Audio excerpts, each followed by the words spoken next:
go.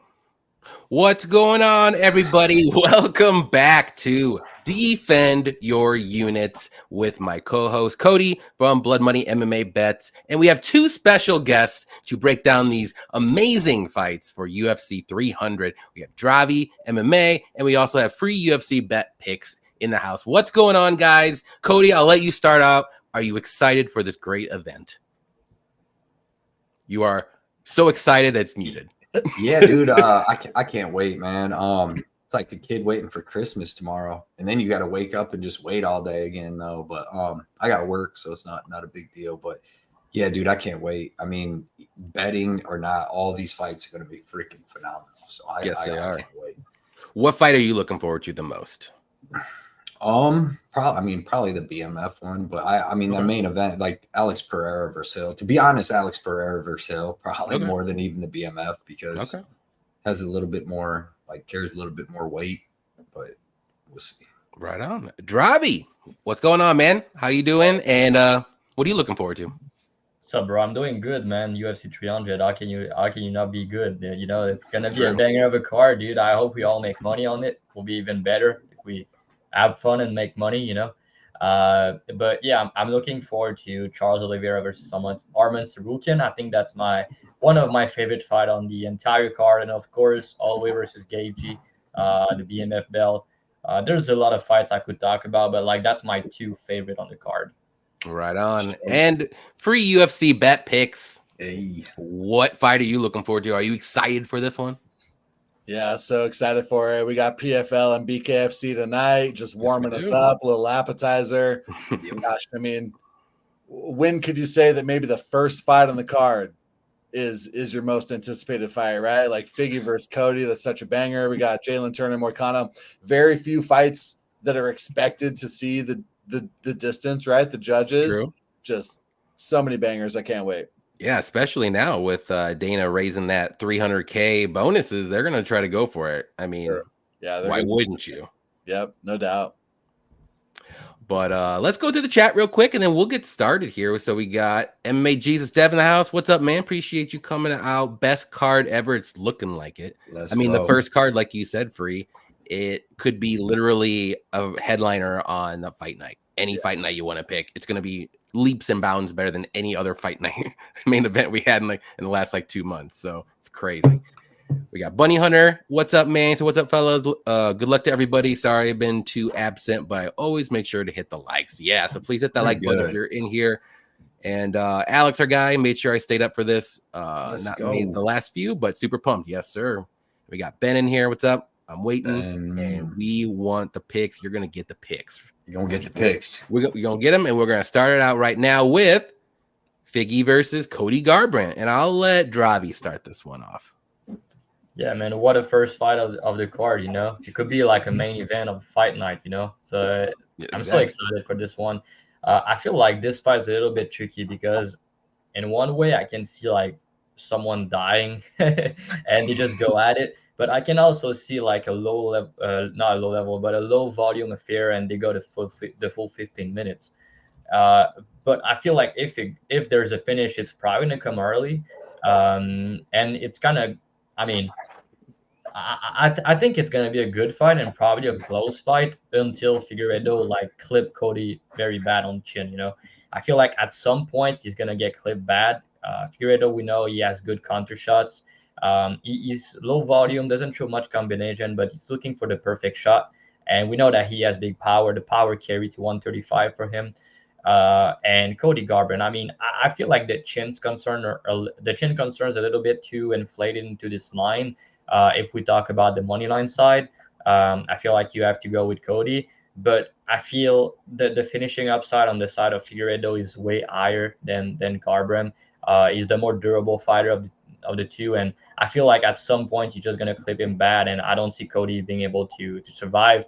So yeah, give me Figueiredo to get this one done by knockout.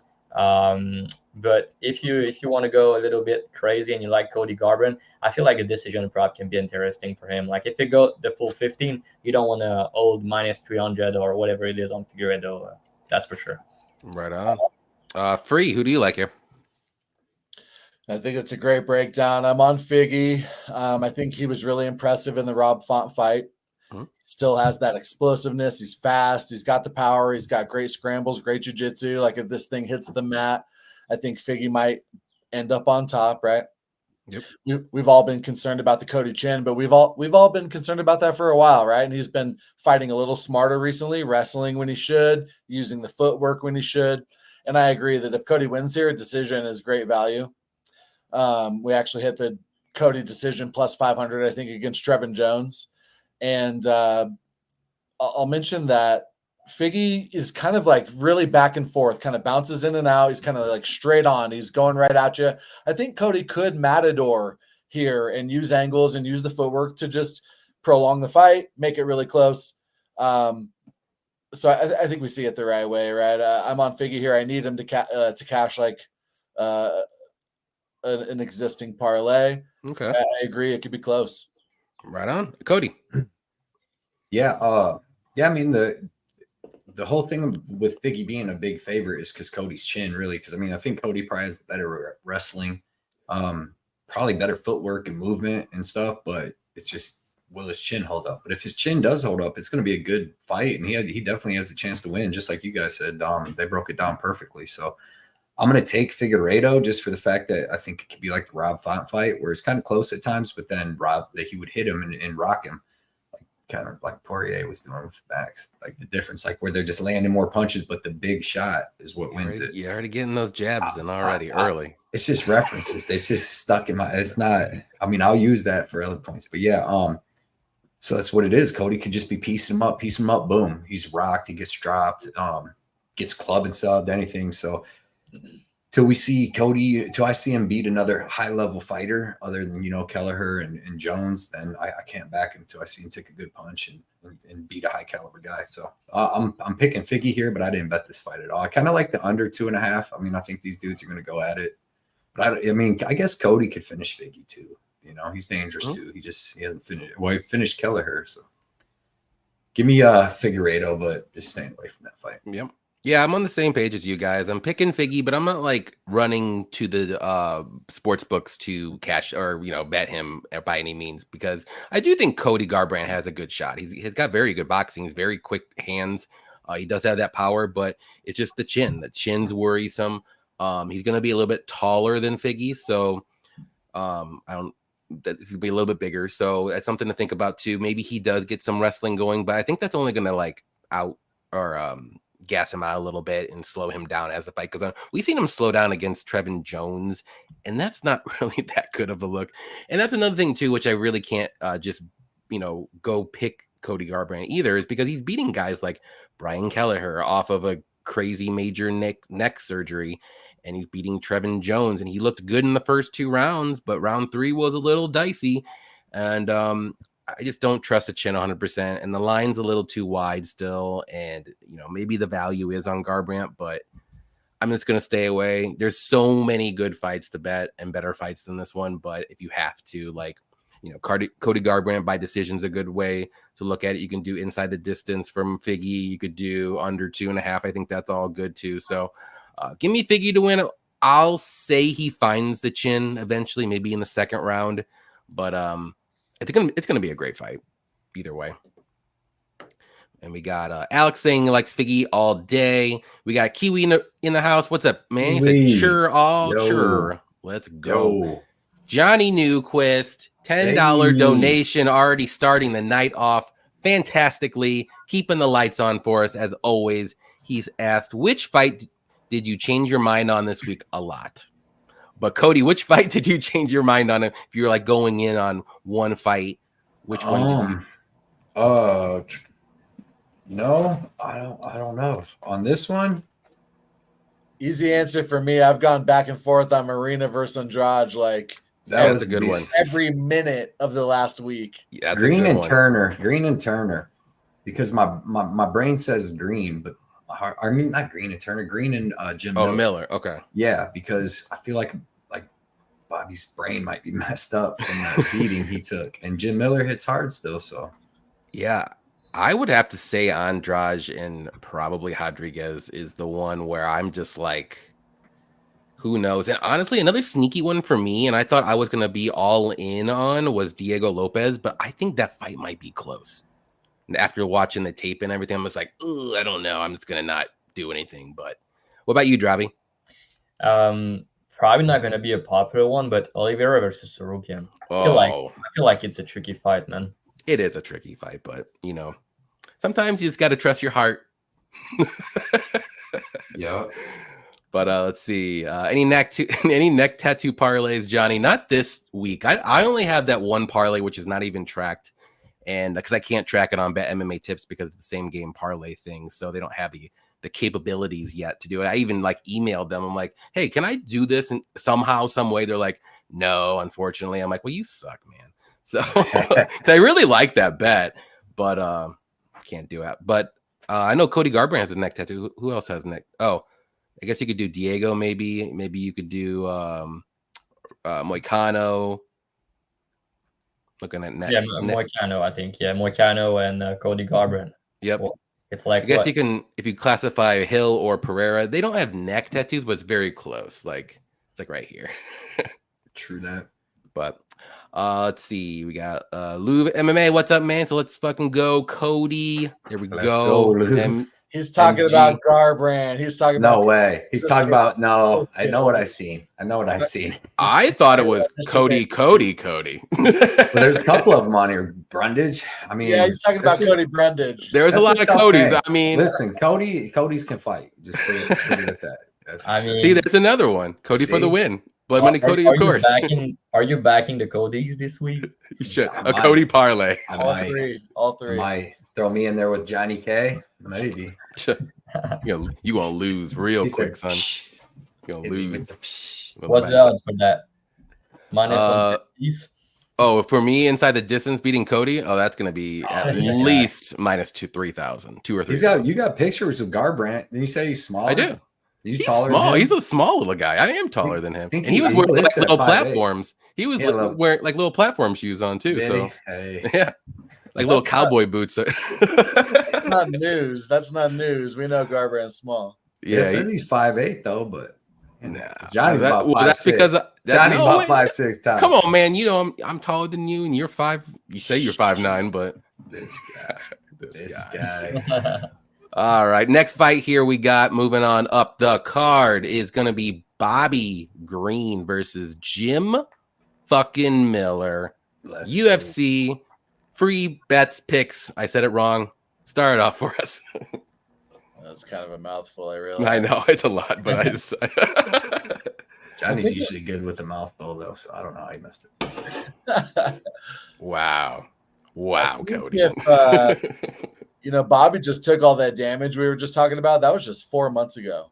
Yeah, like a viral, terrible referee job, absurd amount of damage 4 months ago.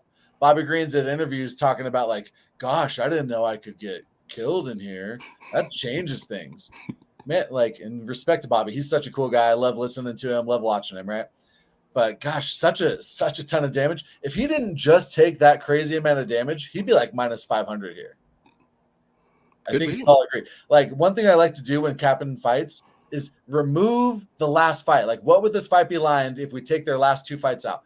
Jim Miller's been knocking guys out who have very low durability, guys who should not be in there. His Jesse Butler knockout, he's getting the lead foot outside.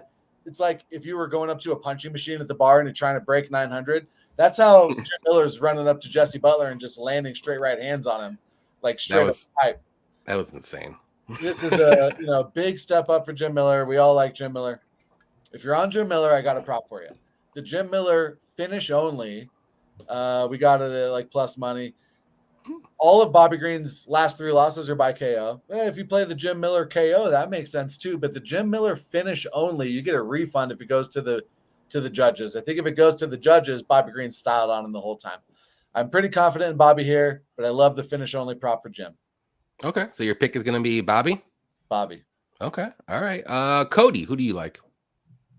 Yeah, man. Like Free said, dude, the damage changes things because like I said, what was the dude's name? What was that ref's name? Oh, I don't know. Kerry Hatley. It's like, dude, like Kerry Hatley let Jalen Turner beat Bobby Green like Bobby Green had hit on Kerry Hatley's wife. And then Jalen, he goes, sheesh. Like, yeah, Izzy Dern. He probably did that to Mrs. Hatley. That's what I'm saying. So he had to do that. But then Jalen Turner also beat him like he stole something from him. So, like, dude, it's not like he was like, hey, ref, I think he's dead. He fucking just kept giving it to him. So, yeah, man, that he got knocked out like 4 different times in that stretch. And then the last one, he finally went out like cold, but he would like get knocked out and come back too. But yeah, that's a lot of damage, dude. And Jim Miller hits hard. So it's like your brain says, I mean, Bobby Green's going to have the better striking. He's going to be faster. He's a little bit bigger. He's just got the better striking. He's going to have the better wrestling, in my opinion, too. Like, as far as just like I've seen Vince Pichel and Joe Selecki and all them out wrestle Jim Miller. So I think Bobby Green can out wrestle him. And then he's got the jiu-jitsu to stay safe. So I think he has him covered everywhere. And then back in the day, like Free said, Bobby Green was known for his durability. So like that would have made him minus 500. Because like, how does Jim really win here? Is he going to knock him out? No. Is he going to sub him? Probably not. But now it's like, dude, that durability, like that, there's life change. And Bobby Green's like what, 37? There's life changing KOs, man. We've seen it with Chuck Liddell and a bunch of other people. So he could easily go out there and take one solid punch. Maybe. Yeah, 4 months later too. Like, you know what I mean? Same thing. 4 months later. So I'm staying far away from this, but I like I'm picking Bobby Green, but I want Jim Miller to win. And if I wanted to bet it, it would probably be Jim Miller because you know he's a dog, he's gonna fight for you. But I'm just gonna watch this one as a fan. Hope Jim Miller. I'm rooting for him. Hope Jim Miller gets to win. Bro, do that finish only. Do that finish only, and you're gonna get a refund. I just saw it. It's at plus 100 still on DraftKings, so I think that's a great bet, actually. Dravhy, who do you like here? Yeah, I agree with you guys. I think if there's a finish, more than likely it should be Miller finishing him, probably by knockout. So Miller by knockout is not a bad bet. But I feel like, you know, we need to look into the level of competition, you know, because the guys that Bobby Green has been finished by are very high-level guys. And, I mean, Drew Dober, Jalen Turner, and Makhachev. So that's the 2 people that finish him, you know. So if we put a little bit more context into it, I feel like it's fair to say that compared to Miller, last opposition, I mean, he fought guys that I think should not even be in the UFC. So that's important to mention because he's finishing these guys, but he kind of he should be finishing these guys, you know. If Miller were facing the same guys that Bobby Green was facing, he probably doesn't he's not on a winning streak right now, you know. So I feel like that's a step up for Miller and that's a step down for Bobby. And yeah, they're both old, but if we look into the matchup, I feel like Bobby Green is the better striker. He's cleaner, more technical, better cardio, more volume. He's a good wrestler himself, so he has good takedown defense. He's hard to grapple, so I feel like he's going to be winning the minutes, but it's more like, do you think Miller find the kill shot?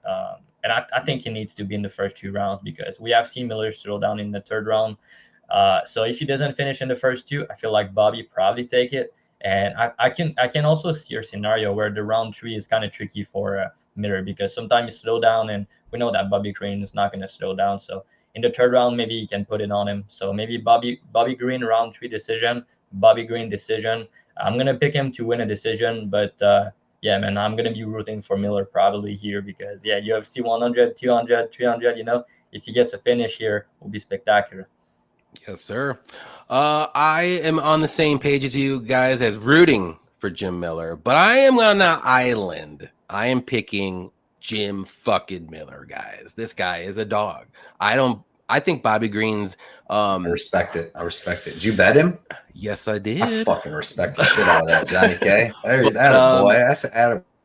Bobby Green almost died, guys. Like, we've seen numerous fighters that, like, around the same age had that life-altering KO from somebody, whoever it was, and they just come back too early or whatever, and these don't look the same. One little dinky hit that you think that they could take, they can't take that anymore. And Jim Miller can still crack. We've seen it against Jesse Butler. I'm not comparing Jesse Butler. I'm just comparing Jim Miller has power. And he has very good leg kicks. Like, a lot of people just kind of forget about that. And he can damage up Bobby Green, especially early in the fight. He might lose round 1, but if he gets those leg kicks going, it's going to pay dividends in the 2nd and 3rd rounds. Another thing, too, with Bobby Green, it kind of made me sway other than the chin, and he almost died, is when he fought Tony Ferguson. Like, that wasn't the greatest look. Tony Ferguson's, he's done. Like, and he had to struggle to win that fight. And didn't he get dropped or like rocked or something in that fight, if I remember correct?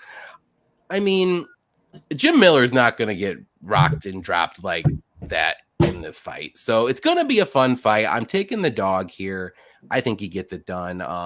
I actually think he gets it done by finish, but I wouldn't be shocked if he gets it done by decision. It might be a very close decision, though, but I like him to win it by finish. So I'm going to say by second round knockout, or maybe even like a club and sub, because he does have a very good guillotine, too. So if he rocks Bobby, maybe it's a little wobbled.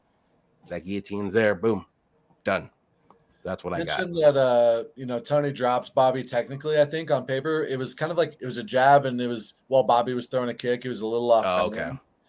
But but he was struggling. Like Patty was struggling too, but Tony had Bobby's back like a minute in, like early in the fight.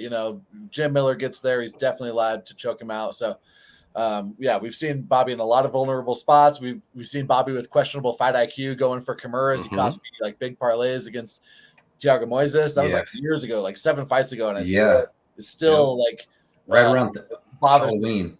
Yeah. Took my daughter trick-or-treating and came back to that. I'm like, he was like minus 300, and he was, he was winning the fight, and he's just trying to finish Thiago Moises via sub, lands on bottom. Wrestling with him instead. Just landing on bottom. So there's lots of red flags on Bobby, even before this recent damage. But I think you guys put it very well when you look at the resumes. I think Bobby's a rightful favorite. Yeah. And I agree with the line here. I just think you got to take plus money on Jim Miller, especially with like the little run that he's on. I know he's beating guys that he should beat, but this is a fight that he wants. Like, he needs to win this fight so he can win in UFC 100, 200, and 300. Like, this is like his World Series or Super Bowl like right now. And if he's gonna go all in and try to get this win, so I'll back him on that, because I know he's not gonna just go in there for a paycheck. Like, maybe someone is, maybe. Right. But 138 MMA Tyler, he said, what? Free UFC bet picks? Let's fucking go. Let's go, Tyler. Hope you're excited for this card too as well, man. We got Odd Smoker MMA in here. Let's go. We have we have some glorious violence on deck tomorrow. Yes, we do. Appreciate you coming out here too. Jim fucking Miller sub is plus 700. KO is plus 500. That's pretty good. I like them both. I'm gonna wear that one. Nate Brown, what's up, man? The ceremonial weigh-ins got me pumped up. Is it over with, or is it just starting? I know it's around this time, but Eric Miller winning would be a nice gift from the MMA gods. Indeed, it would. Max sizing up well at 155, looking like a lean, mean, killing machine. Nate, you ain't wrong. He's falling out of weight. He's falling out of weight, bully, but he's bringing them pillow fists up. Man, he ain't no weight, bully. At featherweight. Max, he's one of the biggest featherweights ever. He's tall as shit, though. Bro, Max is huge. That dude's probably 170 or something, 5 when he fights, and he's 5'11". He's a giant featherweight. Well, he just doesn't look that big. I'm sorry. not to old Justin Gaethje. He got hurt by 39-year-old Ferguson. He's going for the bonus. Jim fights pretty composed and looks for that overhand. Yep, I agree. Tony looked good for a little bit. Yep. That overhand left is sick. His right hook's sick. Like you said, his leg kick's been looking great. So yeah. Eric Betts fights, our guy. Eric, what's up, man? Oh, geez, these guys again. Just kidding. It's all love. Appreciate you coming out, Eric. You're one of the good ones. We know that. Yes, awesome. Sir. If Miller wins the fight, gets a 300K bonus, and retires in the octagon. Dude, that's a great way to go out. Like, probably one of the best ways, like, ever. Bro, he's making so much money, and if he can keep getting these lower level fights, and it just, dude, he's probably, because how much you think he got for knocking out Jesse Butler? What do you think Jim Miller, man? He's been in the UFC since 2004. He probably gets 200,000 per. Something, at least like 100 being that high of a bet. At least 100, but he's got a ton. I think he's got. I know Orlovsky gets a lot of money, but Miller's right up there. He's got a ton of fights. Follow him on Instagram too, dude. Jim and Twitter. Jim Miller is freaking awesome. Like, he's got a great page. He's hilarious. All right, next fight here, which is the fight that we're kind of going back and forth with. Jessica Andrade versus Marina Rodriguez. And I'll let you start this one off, free UFC bet picks. Said it right. Yes, such a tough one. We know the path here. Pretty binary fight. Like, obviously, Andrade has power on the feet. You know, we all know that.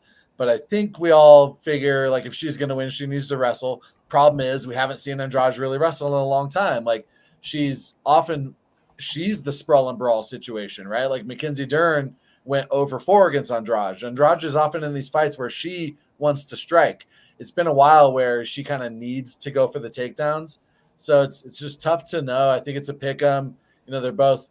It's wild. Like, so I knew the sharp money was going to come in on Andrade because she's got a wrestling edge. She's younger and she's got an experience edge, clearly, right? And the data loves that. The data loves all that. So, you know, like the people who don't even watch fights, they just look at the stats. Like, they love Andrade here. But on the other hand, like, the data also loves Marina's length and accuracy and volume. I think it's a pick 'em. I'm gonna pick Marina, and I'm gonna bet Marina, and I'm gonna wait till the last minute. Right on. Dravhy, what do you like? It's hard for me to pick a side here. I'm gonna have to lean with Andrade just because I feel like she's gonna put pressure on Rodriguez. I think, like you said, I think she has the wrestling upside for sure. I'm not really confident that she's gonna use the wrestling though, because you know, that's UFC 300. They're probably gonna stand and bang. What I'm confident about though is they're both violent fighters, and they're gonna go at it. Like, I'm confident in that. Rodriguez, she's probably gonna piece her up at distance striking. But Andrade, we know her. She's not going to stay at distance striking. She's going to pressure. She's going to pressure like a maniac. She's maybe going to get counter knocked out like she did against Jan. It's possible here. But I can also see her like bullying Rodriguez. Like, she's the way more physical girl in there, in my opinion. And she's going to put the pressure. She's going to be walking forward. And I feel like they're just going to swing, man. Like, I really do. But if Andrade is able to mix in the takedowns, I feel like she might look like a decent sized favorite. I'm not too confident about her doing it, but because of that, I still have to pick her. I feel like she could win by KO sub decision.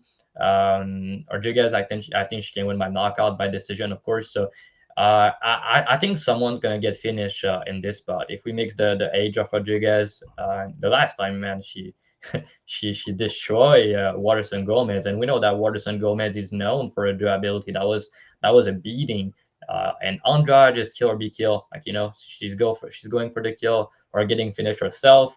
So with a striker like Rodriguez, we have the big power and the accuracy. I feel like they're gonna just come a banger of a fight. And if someone doesn't get finished, I feel like they're gonna be like, damn, it really got a distance, you know. But my pick will be Andrade. I feel like she gets a knockout here. Right on, Cody. Yeah, I like Andrade here. I like her age. I like her power.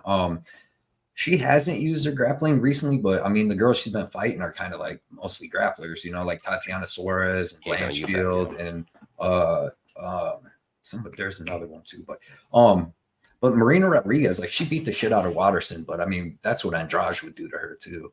I think that Marina's just like a little older. She's huge, dude. She was way bigger than Andrade.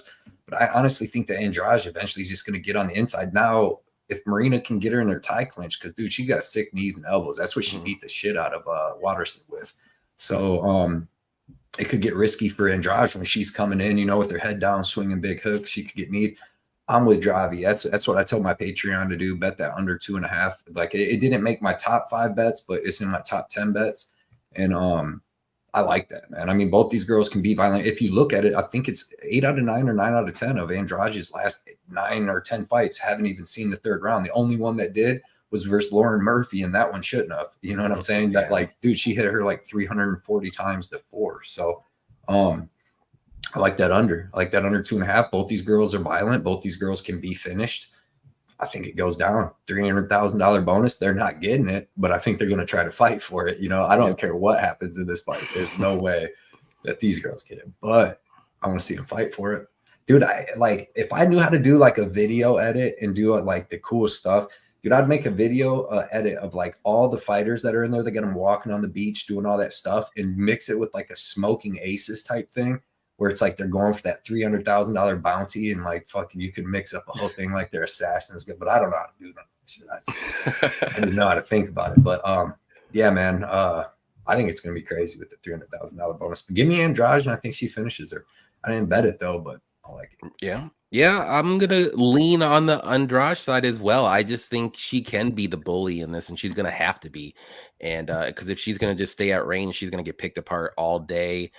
She does have that wrestling and grappling edge that she can use. Not to say that she will. So that's just like a little bit of ace up her sleeve, if you want to say.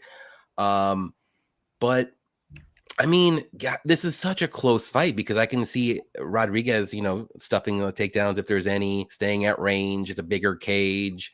But I just didn't like the Amanda Lemos fight against Rodriguez. And I think Andrade can do essentially the same. And I think Andrade hits a little bit harder. But she does leave herself open for counters. We've seen it in the Yan fight too. So there's just like, I keep going back and forth like, oh yeah, this, but then this. I'm like, so like I said, I just lean Andrade. I do think she'll get the knockout eventually, maybe like second round. And just going to stay away from betting this one. I like the unders too, because I can see Andrade getting finished too. So that's a good bet too. But yeah, this one, I can't find anything that I'm like even remotely confident in betting. So I'm just going to stay away from this one. Nice. I think if you're on Andrade, the decision prop is nice. I think the Marina finish only. Jessica's last 4 losses were all by finish. Marina's only been finished by Lemos, and Lemos finishes a lot of girls, right? True. I think if it goes to the judges, Jessica probably won it. So I think you might snipe some spots if you trust that assumption. So you would say Andrade decision only? Yeah, or like Andrade's decision. I think the Andrade decision only. If I had to line it, the Andrade decision only might be like super chalky, like minus 250. I actually don't know. But I think Andrade's decision and Marina finish only, both are probably plus money and plus EV. Okay. Yeah, for both fighters, actually, the decision only is minus 115 for each. Finish only for Marina is plus 130 though. I think that's a great spot. Like we said, Andrade got power, but I think she's kind of lay and pray. That's her path here. Yeah. So, I think that Marina finish only plus money is lovely. Okay. Right on. We got Oppo in here. What's up, man? I took all underdogs except Aljamain and Pereira. All right. Hey, I mean, you can make an argument for literally everybody on this card. It's insane, but I like it though.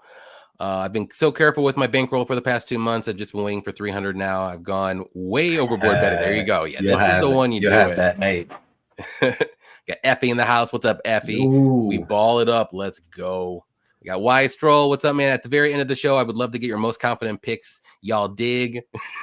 Much love. This panel is elite. We appreciate you coming out. We'll get you. We'll hit you up with like a good little 4-leg parlay or something, and give out some confident picks as well, man.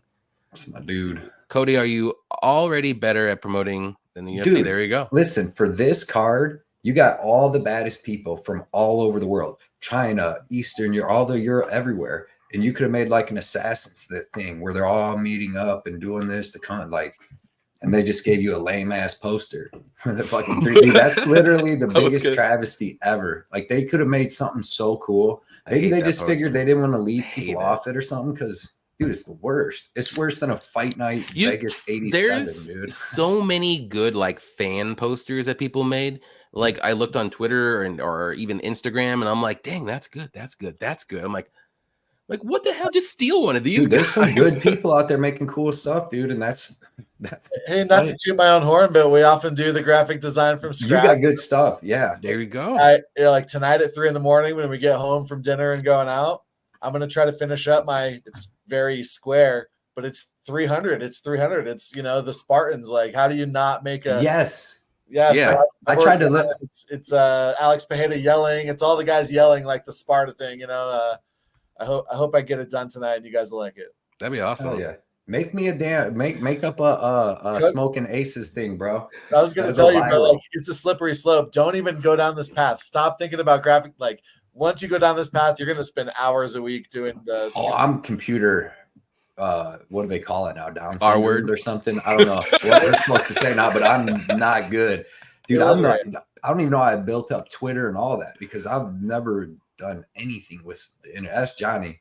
he's helped me a lot along the way, especially early on. I am like very low level too, but I'm like Cody. Ooh. I can pick that UFC. I can pick them fights, boy. Yeah, your picks. Yeah, every week you're transparent. You're beating line movement. Like people love you guys. And I want to say this too with Dravhy and free UFC bet picks, man. Like these two dudes are on the level. Like they put in the time and like they really know their stuff. Like I want to make sure everybody knows that. Yes, sir. These speaking of that, are worth a follow, a subscribe, all that. Like I vouch. These dudes are legit as they come. That's what I was gonna say. Link is in the description below, so definitely give these guys a follow. Go there, go to Instagram, go to Twitter, go give them a follow, all that good stuff. And next fight, go like all my shit. Go like all my shit. Oh, the shit. Like it. It's free. Like it. Yeah, it's free. Everything is free. Just hit the like button, hit the subscribe, follow. Even I know how to do that. Retweet. Bro. Like you have no idea how much that helps all of us, and like it's free. It's like great. My good friends, they're like, I'm watching them scroll Instagram and they're like, look at my stuff. I'm like, why is there not a heart on that? Bro, my daughter, she's always on YouTube. I'm like, throw on the blood money stuff. Help me out. Just play it in the background. She does that. Nope. You should be like, I'm never putting you on the show again if you don't. I got to put in her bet. I'm going to put it in tonight. Yeah, I don't want to, but I'm going to post it. It's going to be her first bet. I don't. You're putting bad juju on Olives. Max, Arman, and Pereira. I mean, they have the tougher looking pictures. I will give her that. I will take Olives just like praying. Every one of my bets. I will lose every bet except Olives. I'm okay with that. That's a good night. It's a good night. Say that because I got a couple of your bets, dude. Don't put me in that with your mess of bad juju stuff. Well, you would win a couple because if I lose them, then you're gonna win them. I need Kattar to come through. I need that right uppercut when Aljo's coming in on his bullshit. We will get there. Next one's gonna be Jalen Turner versus Renato Moicano. I'll start this one off. I'm gonna go with Turner here. I think a lot of people are on Turner. I mean, this Turner is massive. He's dangerous striker. We saw him almost kill someone in the ring recently. And, he's got sneaky submissions for club and subs, and he's got pretty good takedown defense. I don't think Moicano's takedown defense or takedown offense is all that great. But if he does take the back, I mean, he's super dangerous, obviously. He's a very good grappler, but his striking is pretty good, but he's very hittable, and he's durable, but to a point, though. Then he's going to get knocked out probably or club and sub or something like that. But I think that's going to happen eventually. So I'm going to go with Turner. I'll say by knockout in the first or second round, but I wouldn't be shocked if it's a club and sub. And there's a bet you can do like Turner in rounds 1 or 2. I think that's a pretty good bet. He does not have any round 3 finishes, and if he does go to decision, he loses. So he gets the job done in rounds 1 or 2. So if you like Turner, I think that's the bet to play. But give me Turner. I'm going to say early second round knockout. Dravhy, who do you like? Yeah, I'm going to have to agree with you. I feel like I wanted to play the KO, but it's just so juice, -130. I can't really play that, especially because we know that I can see a scenario where Moicano gets hurt. He trying to wrestle, and we know that Turner with these long arms, he has good front chokes, and Moicano is the type of guy that, he's a dog. Like, if he doesn't get put out cold, like, he's going to fight for it, and he's going to try to wrestle, he's going to try to grapple. And I think if he's hurt, I can see Turner submitting him. Like, I can see that for sure. Yeah, to me in this fight, the biggest point is, like, for Moicano to be able to do what Oker was able to do at the end of the fight, he needs to survive a shit ton of damage, and I just don't think he can take everything that Oker took. Because if we remember, like the head kick that Dan Oker took in the face in that fight, that was crazy. Like, Turner Elin is like, I think probably 3-4 shots that would have knocked out a lot of the people in the division, and Dan Oker was just a dog, man. Like, that was crazy. So Moicano is just not durable enough for a guy like Turner, who's a big dude who hit hard. I don't think he can take all of that. And also, he just fought Dober to a very close decision. I bet Moicano there at Pick'em, but that was because Dober ground game is bad and he doesn't have good takedown defense. But in this fight, I think Turner takedown defense is better than Dober. He's bigger than Dober, and he has submission ability that Dober doesn't really have. So it's a very hard fight for Moicano, man. If he had a good chin, and I was confident that he would survive early, because I feel like if he survived the first 2 rounds, the third round is going to be tricky for Turner because he does slow down. But man, you need to survive these first 10 minutes, and I just don't see that happening. I can't really tip the KO. Like I said, it's not good enough. But fight end by sub, I think it's pretty decent. You can get like plus 250 for that. Like the fight doesn't go is minus 400, you know.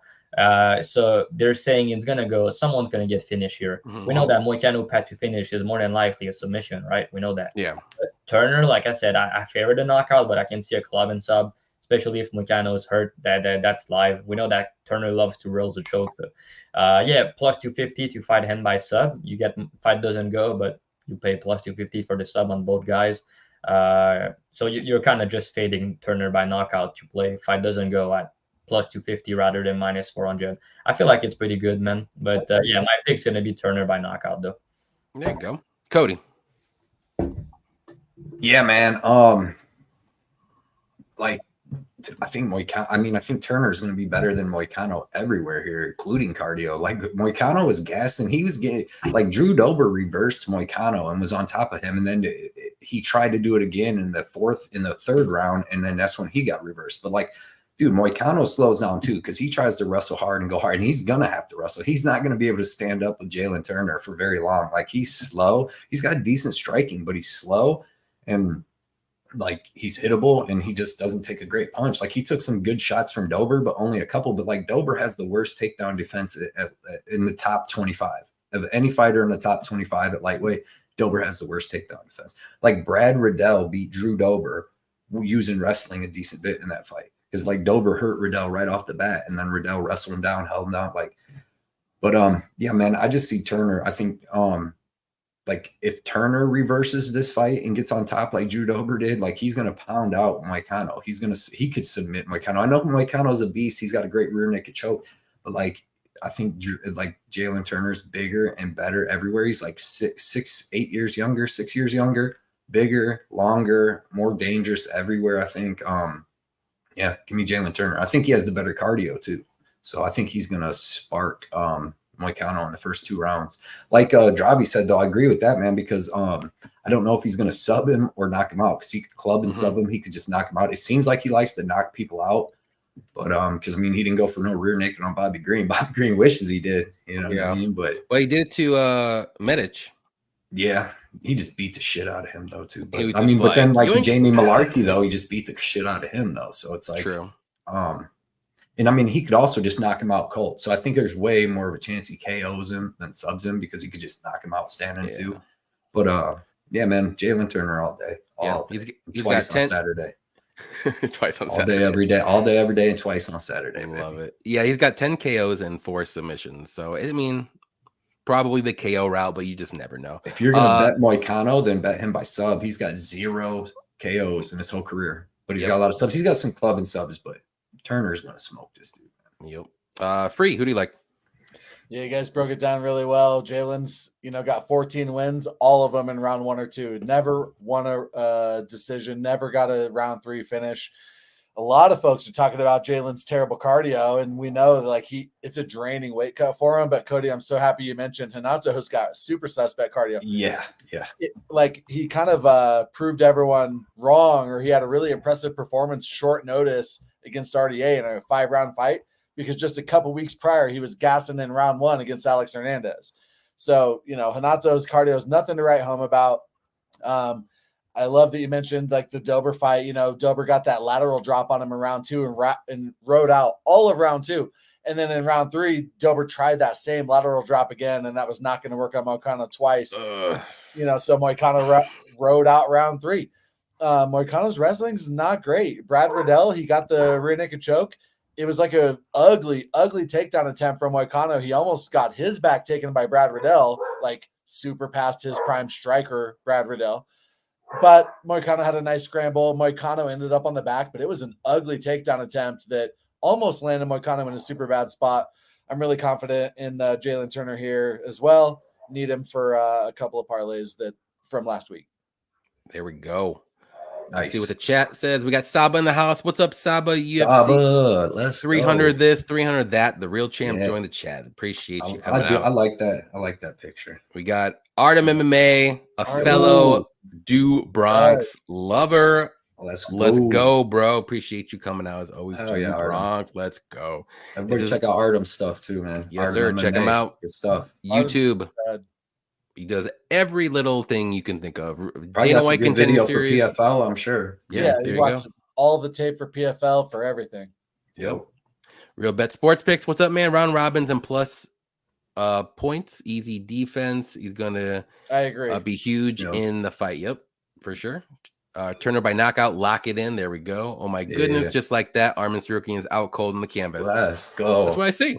That's what I see. Knee. What are we going? Knee straight. I'm just going that left hook is there all day. Left hook, just like Silva. Charlie. Left hook Charlie, huh? Could be a good fight for a live bet if it goes past the first or deep into the second. Maybe. Eric, I just don't know. Such a great point. And a lot of folks are on that. Like a lot of folks are just dismissing the bad Moicano cardio. Yeah. A lot of folks are like, and I tend to agree. There's a lot of conventional wisdom that goes behind that says Turner does fall off a cliff. Like there's empirical evidence around that, but Moicano kind of does too. Yep. Some of the easiest money I ever made, or easiest money I'm ever going to make. Pereira's money lines -125, Hill plus 5.5 and -125 as well. So you could probably double dip on that at one point, maybe. If it goes if it doesn't go to decision, or if somebody finishes, and what happens? Well, basically, if Pereira wins a close decision, he would win both. But what if he knocks him out? It just cancels. Oh, it would just be one to cancel each other out. Yeah. Okay. Yeah. Because he's gonna. I mean, you know what I mean. They're both. Yeah. If it goes to decision, they're both gonna win some rounds. If that fight goes to decision, oh shit. Yeah, I don't think Turner. Yeah, Turner's never been submitted. He's been knocked out 3 times. Johnny K, we are buying Charles Oliveira bed sheets if he wins. Deal. Let's go. We've been talking about this for a long time, Artem. Johnny's already got him. He brought him when we all got rooms at the hotel. He brought him. We're all bleaching our hair. I forgot. We're all friends here. Blonde hair Sunday. Everybody blonde hair Sunday. Let's go. So much younger. I mean, it's not like Olives is 57 or something like that. He's younger. I'll tell you that. 34, and it's the steroid era right now. There we go. 41's good, dude. OSP just put up 276 significant strikes. Light heavyweight in 2024. Dude. You're never gonna let that down. Lack of USADA is a hell of a drug, bro. OSP used to gas out 4.5 minutes into a fight, and he's like this, and just. Cody, you still have this one on your, and you still have this one. But listen, I don't even care about the back because Kennedy sucks too. But ain't no way OSP should be putting up almost 300. Who's he? Max Holloway in a 3-round fight? Come on, man. Fair. They said Jamal Hill only landed like 150 significant strikes against Glover, and he beat the brakes off of that. True. But OSP is something else, man. Yeah, man. 2024 OSP is crazy. Crazy. I've actually got a Von Flew St. Preux choke prop for you guys coming up. So shout out to OSP. Hope he's watching. Okay. I like it. I want to hear about that one. Next fight we got is going to be Sadiq Yusuff versus Diego Lopes. I'm going to let Cody start this one off. Yeah, dude. Oh, shoot. I got to fill out fight picks thing on this. This is a tough fight to call, dude. I went into it. I'm mad that I missed out on Lopes versus Sabatini money, dude. That was the easiest money in the history of money. And I didn't bet the fight either way. That was the easiest money in the history of money right there. But in this fight, I went into it like, man, I want to bet Diego Lopes. And then you go watch a ton of tape on him, right? You watch him fight Brito. What's the one dude's Anthony Richardson or something like that he fought right after that? Nate. Yeah. Nate Richardson. Yeah. Even Mavsar, you watch all of his fights and like he's good and he's dangerous as shit, especially like against, Gavin Tucker and Sabatini. But like the other fights where the dudes could take his stuff, man, he slows down after a round and a half. Like he's not throwing as hard of punches. I mean, he's still a little dangerous on the ground. You see him pull that knee bar, but that's because against Mavsar, but that's because he didn't do nothing for like 8 minutes. And then finally with like a minute left, he just tried everything. But he's a big dude. He throws heat on the standing. He could easily hurt Sadiq because Sadiq gets hurt in every single fight he's in. He doesn't get finished, but he gets hurt and dropped. That's why he loses like Arnold. I lost so much money. I did not think Arnold Allen could beat Sadiq Yusuff, dude. I lost a bunch of money on that fight back in the day. But he just like Sadiq won the whole fight, but he just kept getting dropped like in each round. Like I think he got dropped twice. But yeah, so after watching tape, Sadiq's good. He's well-rounded, good wrestling, offensive and defensive, pretty good jiu-jitsu. I mean, he's not really choking people out, but he's not getting choked out. And then he's got excellent striking and good cardio. So it's tough, man. I wish that Lopes didn't slow down like I've seen him slow down, because then I would have bet a bunch on him. But I just don't know if he's going to finish Sadiq Yusuff. He's freaking durable and tough and well-rounded. So I'm picking Diego Lopes. I didn't put no bets or nothing on this fight because I really think that, like, it's going to go to, like, Diego's going to win like the first round and a half because he goes hard. And then after that, Sadiq could take over if it doesn't get a finish. So, and in basically what we see anymore is whoever wins the last 10 seconds of a round is going to win the fight. So I think Sadiq, if it goes into third, is going to be definitely winning the third round. And if it's 1-1 going into the third, he could win that. But I also think that Diego Lopes could be the first one to finish. Our second one, Sadiq got slammed one time back in the day by like a low-level dude and got knocked out by a slam. But give me Diego Lopes, but no bets at all. Right on. Free UFC bet picks. Who do you like? It's a pretty thin line, so I'm not going out on like a super skinny limb here, but I think it's a pretty easy underdog spot here. You know, Sadiq's just got such a better resume. He had Edson Barboza like so close to being finished multiple times last fight. I think Arnold Allen would be minus 400 against Diego. I think Edson Barboza probably would be minus 180 against Diego Lopes. I think Sadiq is just far more skilled.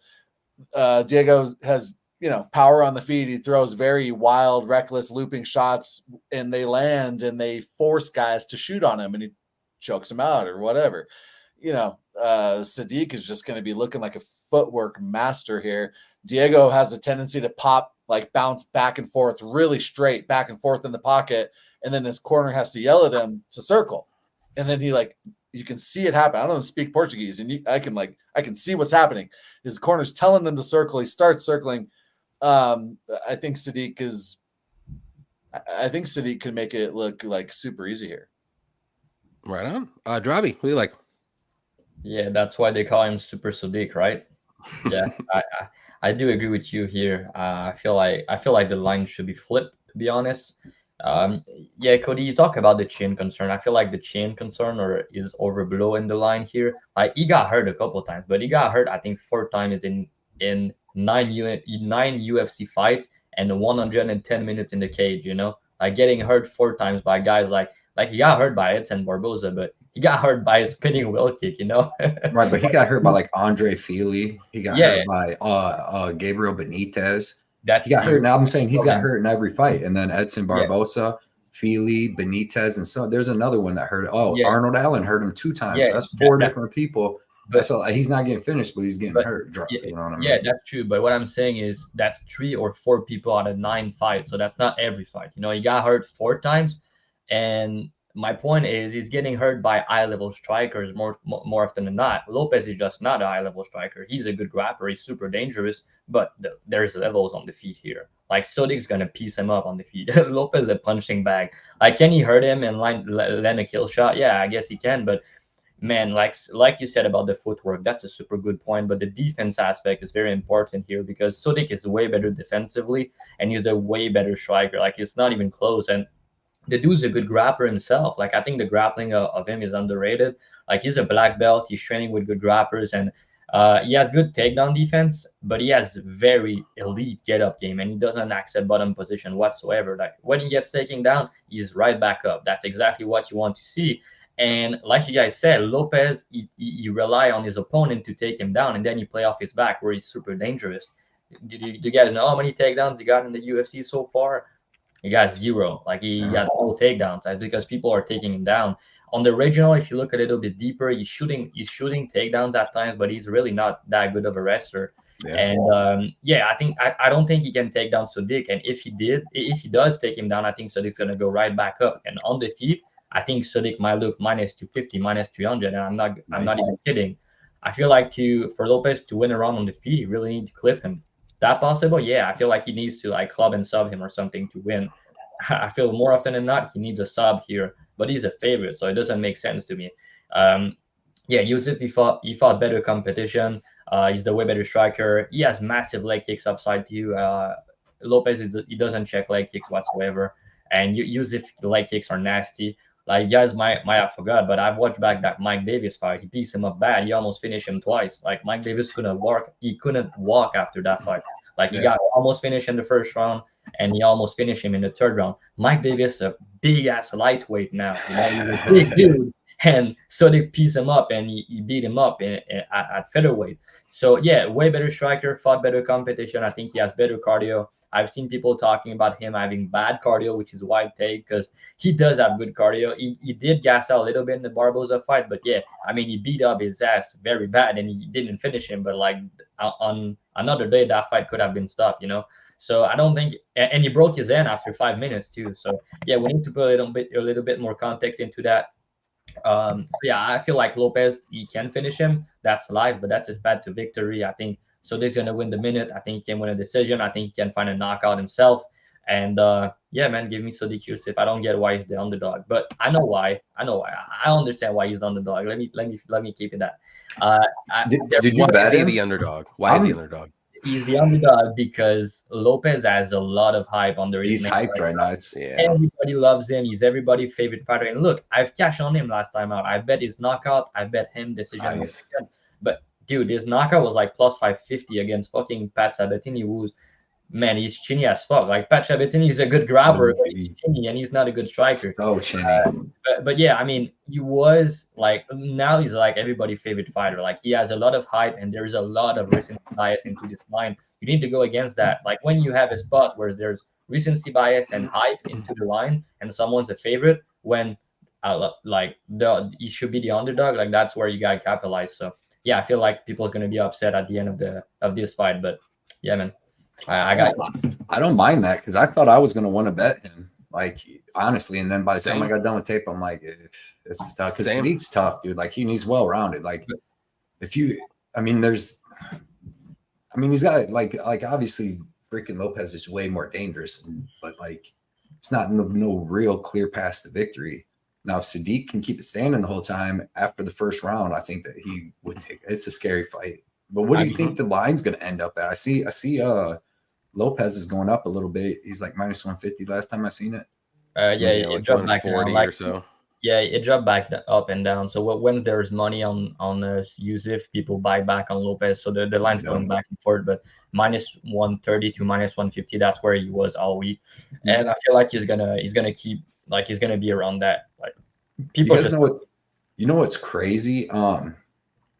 For there being 13 fights this good, bro, there has been barely any fucking line movement on any fights other than Gaethje and Max, and then a little on Andrade, a little on this fight. But other than that, like, Pereira and them staying even, like, yeah, but like Jalen Turner stayed at 250 all week. I mean, there's gonna be big movement tomorrow. Like, there's gonna be big money, but yeah, talking about Gaethje and Holloway, the line keeps dropping. Like, always plus 126, and like Gaethje minus 146 right now. A lot of sad people. And Sheesh. Yeah, it's at 124 right now, plus 124 for Max. Yeah, it was at plus like 190, wasn't it, or something crazy?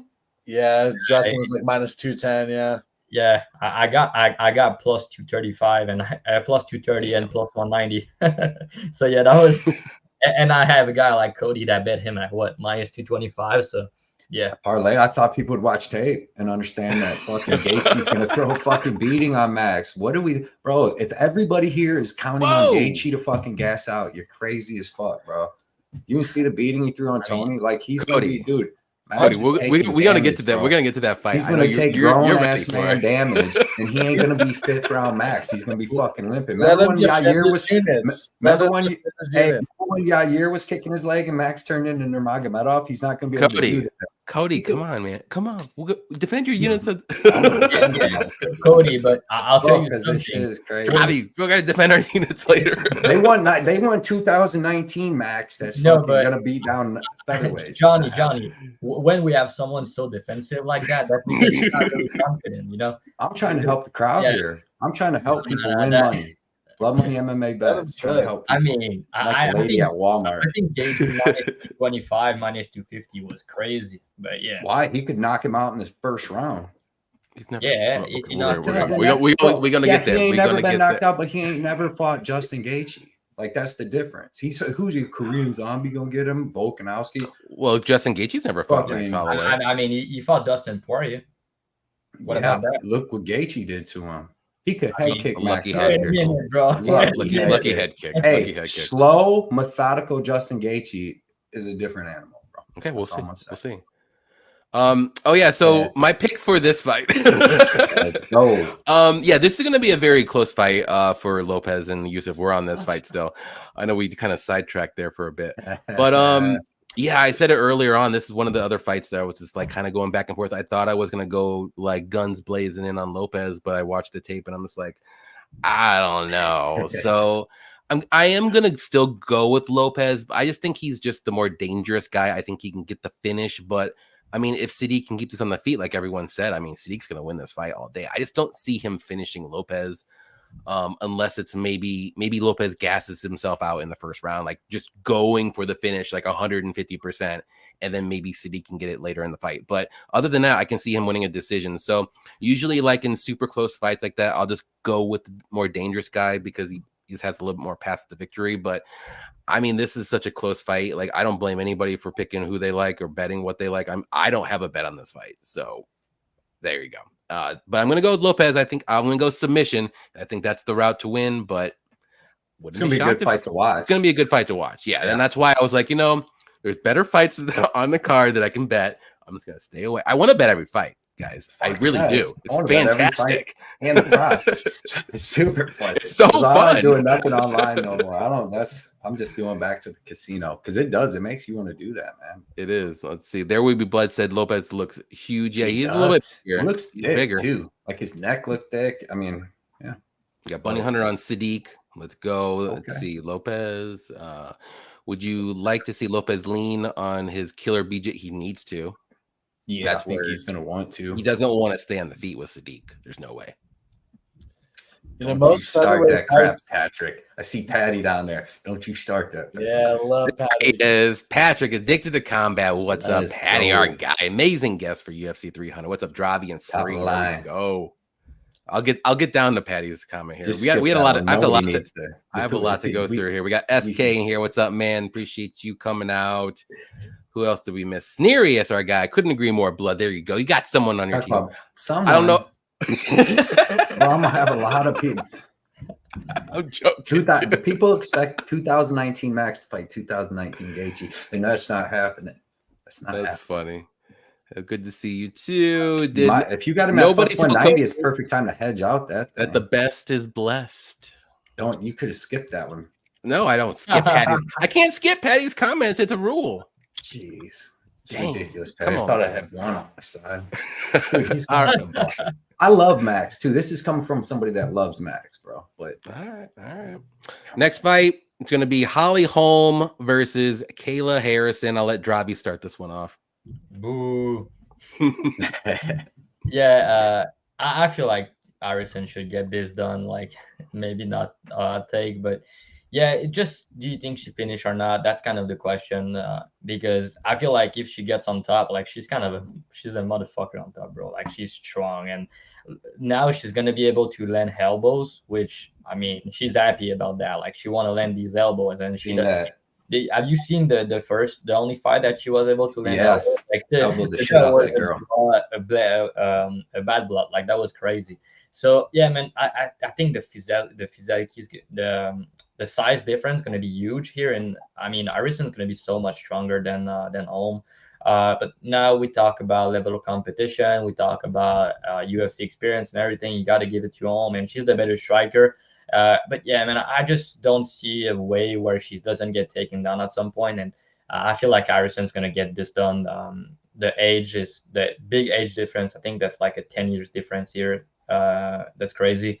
And yeah, I mean, Harrison made weight. That's something good, and she looks so jacked. It's crazy. Yeah, I don't know if she's gonna KO or sub, and I don't want to play the ITD. To me, it's either you bet the over and you think Holm can survive, or you bet like Harrison props or something. So yeah, I'm picking her to win. I think she gets a finish, but I'm not confident about the method. Okay, Cody. Holly's old. She's too old to be out there fucking fighting Kayla Harrison, to be honest. Like, dude, she hasn't really looked good in her last couple of fights. The only thing she could do is just hold girls up against the cage and hope to like win. And that's why Vieira got the decision over her. That's why Bueno Silva choked her out. But Kayla Harrison, dude, is a beast. She's a freaking beast. Like, now, if this was Holly Holm back when she had kicked Ronda Rousey, and if she was just mix it in, Kayla Harrison's there at like 30, maybe she would have definitely more of a chance. But like, dude, she's so slow. She can't even really like, she's not the old Holly Holm that could strike, move in the pocket, move foot. Like, bro, she's slow. She just wants to push you up against the cage. And guess who? She ain't going to push up against the cage. It's Kayla Harrison. She's going to judo throw her. And like Dravhy said, her elbows are sick. I don't know.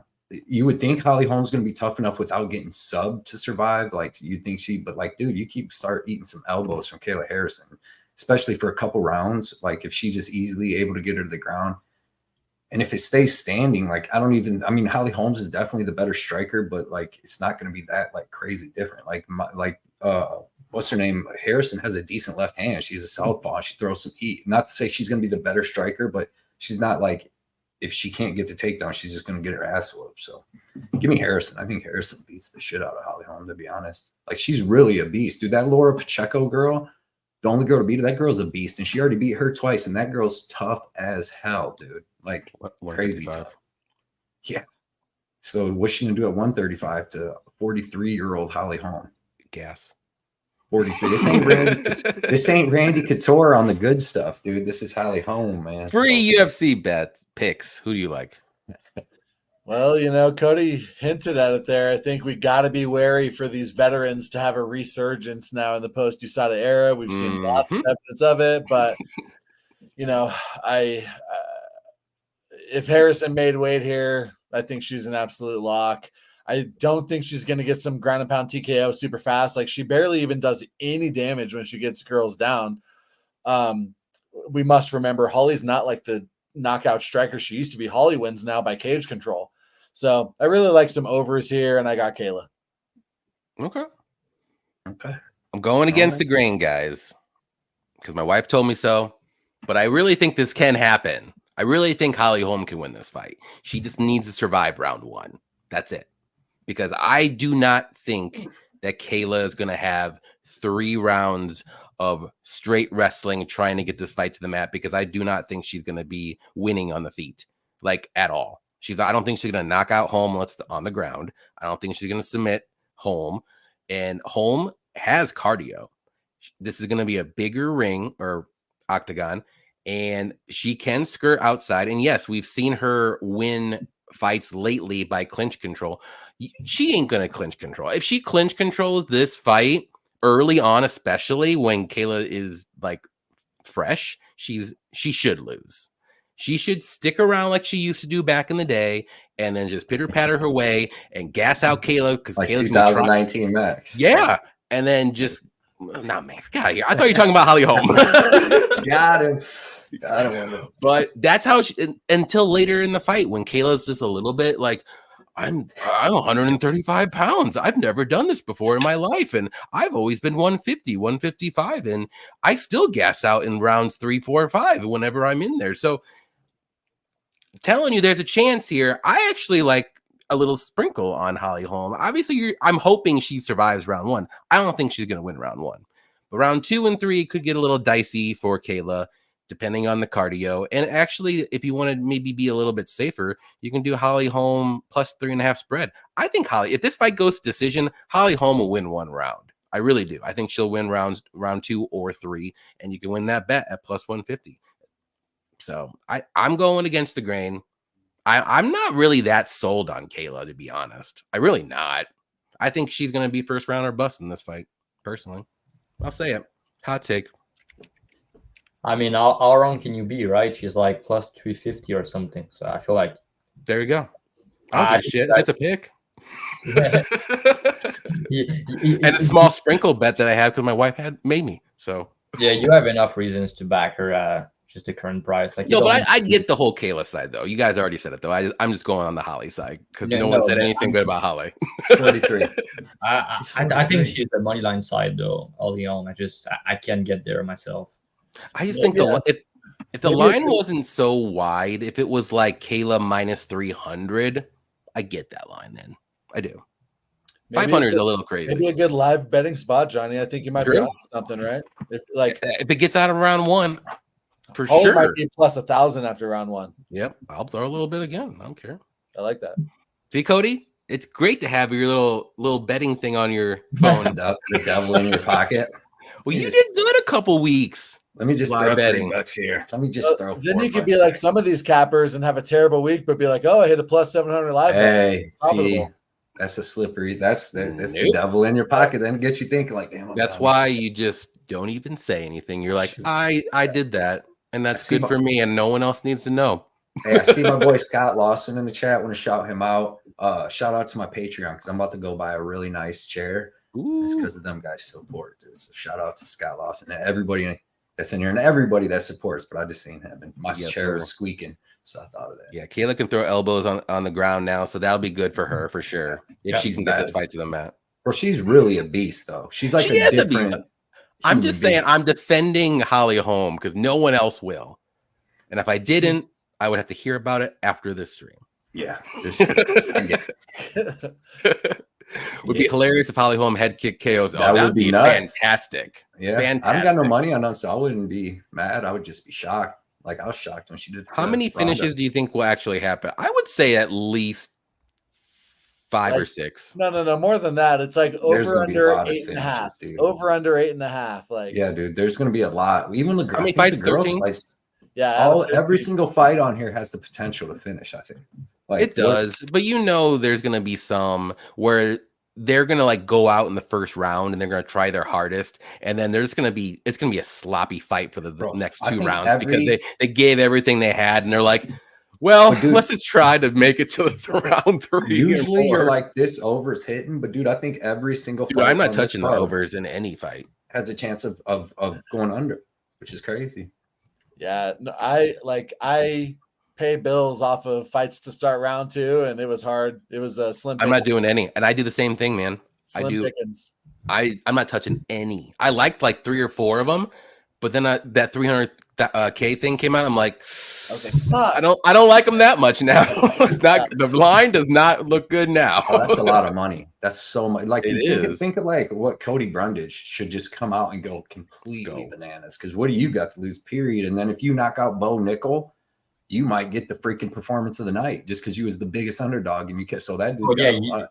100%, man. If he knocks him out, he's gonna get it. I need it, dude. I've been moved. This chair's been through thousands of hours of tape study and chilling. I need to. Anders knows. That's what you need to do. Dance around the cage, run, counter strike, pitter patter. She ain't done that since 08. Okay, but guess what? She still has the opportunity to do it right here. This is the great opportunity for her to do it. Do not clinch up against with Kayla, especially early. Maybe round 3 when she's gassed, because you might have a little bit more cardio and strength than she does, because she's gonna be gassed. I'm telling you guys. Okay. I'm telling you. All right. We'll move on up to the next card or fight, whatever it is. This is a good fight. And with this, we're gonna go back and forth with this one. Calvin Kattar versus Aljamain Sterling. And I'm gonna let Cody start this one. I know he's ready. Yeah. I don't know. I'm a Calvin Kattar fan, dude. Like I've been watching him forever since he's knocked out fucking Shane Burgos, who was the actual supposed to be the up and coming prospect in that fight. And dude, he's good. Watch him fight. If he was supposed to fight what's his name? Zabit in a 5-round fight, and then his camp somehow got it down to a 3-round main event, and Calvin Kattar would have beat him in that 5-round fight. He started whooping his ass in the 3rd round. Super tough. He comes from a wrestling background. Like he made it to state in Massachusetts. I know they said he only wrestled for 4 years, but dude, wrestling's wrestling. Like even 4 good years and you're making it to state. Like you get the basics down. You're training every day. You're wrestling. You can learn enough. Like Aljo wasn't no D1 All-American national champion. He wrestled at some little college. What, Hofstra? Was he one of the, like with Chris Weidman and them? Like a littler college. That's a good wrestling college. There's people from my school that went there and wrestled. So I'm not shitting on it, but He's got decent wrestling. It wasn't even that great at 135. And Calvin showed, like, Dan Ige to me has good wrestling. You know what I mean? Especially at 145. It's not the highest level, but he was like a state champ wrestler too. And he shot 8 or 9 takedowns on Calvin, couldn't get him down one time. And Calvin beat up Dan Ige, who's tough as shit, who I would take to beat up fucking Aljo right now. I like Calvin here. I think he stops Aljo's weak wrestling. I think he keeps him at range with that long ass jab he's got. He's got a sick uppercut. I think he can catch Aljo with that coming in. I think, dude, like the level, like I'm high on Calvin Kattar striking. Like his boxing and power, dude's next level. Watch the combo he dropped Burgos with, and the step and elbow he hits Jeremy Stevens with, and just like look at what he did to Giga. You know what I mean? Look what he did to a lot of people other than Max, but that was just because Max is just a better boxer, and that's all Calvin really does. But he does have good takedown defense, and I'm not sold on Aljo's wrestling. I'm not sold on Aljo's wrestling at 145, and I definitely ain't sold on his striking. I mean, Calvin, I'm not saying Calvin's the same striker as Sean O'Malley, but as far as boxing, dude, he's got long reach, and just like that, and like I said, he's going to keep Aljo at range. Like if Aljo rushes in, he's going to be throwing uppercuts. Dude, I'd love Kattar here at plus 140. I'll take it. I know he's coming off the knee injury, but this is 2024. Like the surgeries ain't like what they used to be in 2001 when freaking LaDainian Tomlinson tearing his ACL or something. You know, Willis McGahee. This ain't them days. This is new stuff. There's so much technology. Like Jamal Hill would have, dude. Jamal Hill would have never done no type of physical like athlete shit again if this was 2000. He ruptured his Achilles like that, dude. Like you seen like Bo Jackson, different stuff. They could fix stuff now. But yeah, because I like Aljo just had a crazy neck surgery like 2.5 years ago. So what's worse, to have crazy neck surgery or a knee surgery? But give me Calvin Kattar, man. I think he finishes Aljo here too. I'm telling you, I think he hits him with the uppercut that puts him out. So like Calvin Kattar, baby. Music to my ears. Dravhy, who you like? Yeah, man, you're confident, bro. I'm gonna wish you the best of luck. But did you say that you think Kattar is the same level striker of O'Malley? The striker like O'Malley. I said he's got phenomenal boxing, and O'Malley didn't kick fucking Aljo. He punched him right in the fucking face when he's coming in for a weak shot, all scrambly. And I'm saying when he does that, Calvin's got sick boxing. He really does. Yeah, he does, but the difference between him and O'Malley is pretty big in the striking. Like, not to say Kattar is not a good striker, but O'Malley's footwork is incredible, and he's very hard to hit. He's like a sniper. Kattar's a good boxer, but like he doesn't have good footwork, and he's very easy to hit. You know, that's a big difference because. And I bet O'Malley against Sterling. I think we all talk about this on the show actually, but difference is Aljo couldn't really find O'Malley because of the footwork, because he was very hard to find. And in this fight, like Kattar is not gonna just move like O'Malley did. He's gonna be able to find him. But the problem is that, yeah, Kattar has good takedown defense. I agree with that. 91%, I think, on paper. But did he really face a grappler in his career, like a good grappler? I don't think he did, man. Like, he fought some... Yeah, Danny Gay is a decent wrestler, but we know that at the UFC level, he's not, like, the best wrestler. He doesn't land takedowns often. He stopped 9 of them against him, like everyone, like it was nothing. He did, good. But my point is, Aljo doesn't really need to, like, get him down 5-6 times. I feel like if he gets him down, he's gonna ride the back. He got like insane backpack. We know that. So I feel like he needs one takedown, and that's the round, or it might be the fight. That's how I see it, because we don't know about Kattar grappling defense. We don't really know, right? And he didn't really face a grappler of the level of Sterling. And you talking about the injury, I'm more concerned about the layoff, like a 1.5 year layoff at 36 years old, coming back after an injury. That's concerning to me a little bit. And I don't hate Sterling moving up in a 3-rounder fight. Like, his cardio was fading him at 135 in 5 rounders. I feel like in a 3-round fight, it's better for him. And with the weight cut, it's not that like an insane weight cut like he used to have at 135.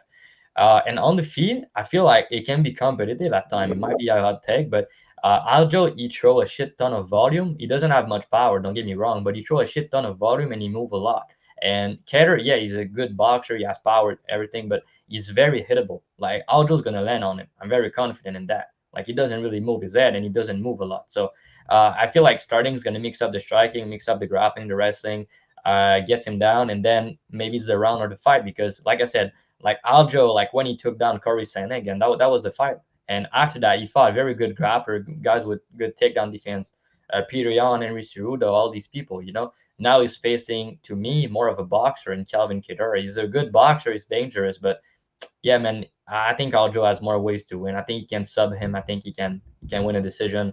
I feel like he can win some minutes on the feet. But yeah, not to say I would bet him. We need to talk about current price because he's minus 165 now. Isn't the only person that's outstruck Calvin Kattar is Max Holloway? No, like he outstruck Ige. No, I think he got outstruck in almost. Or Moicano got him back in the day. That was it. But other than that, I mean, Dan Ige's striking's way better than fucking Aljo's, right? He got outstruck by. I mean, he was even on strike with Philly. He got outstruck a little bit by Burgos. He got outstruck by Moicano. He got outstruck by Zabib.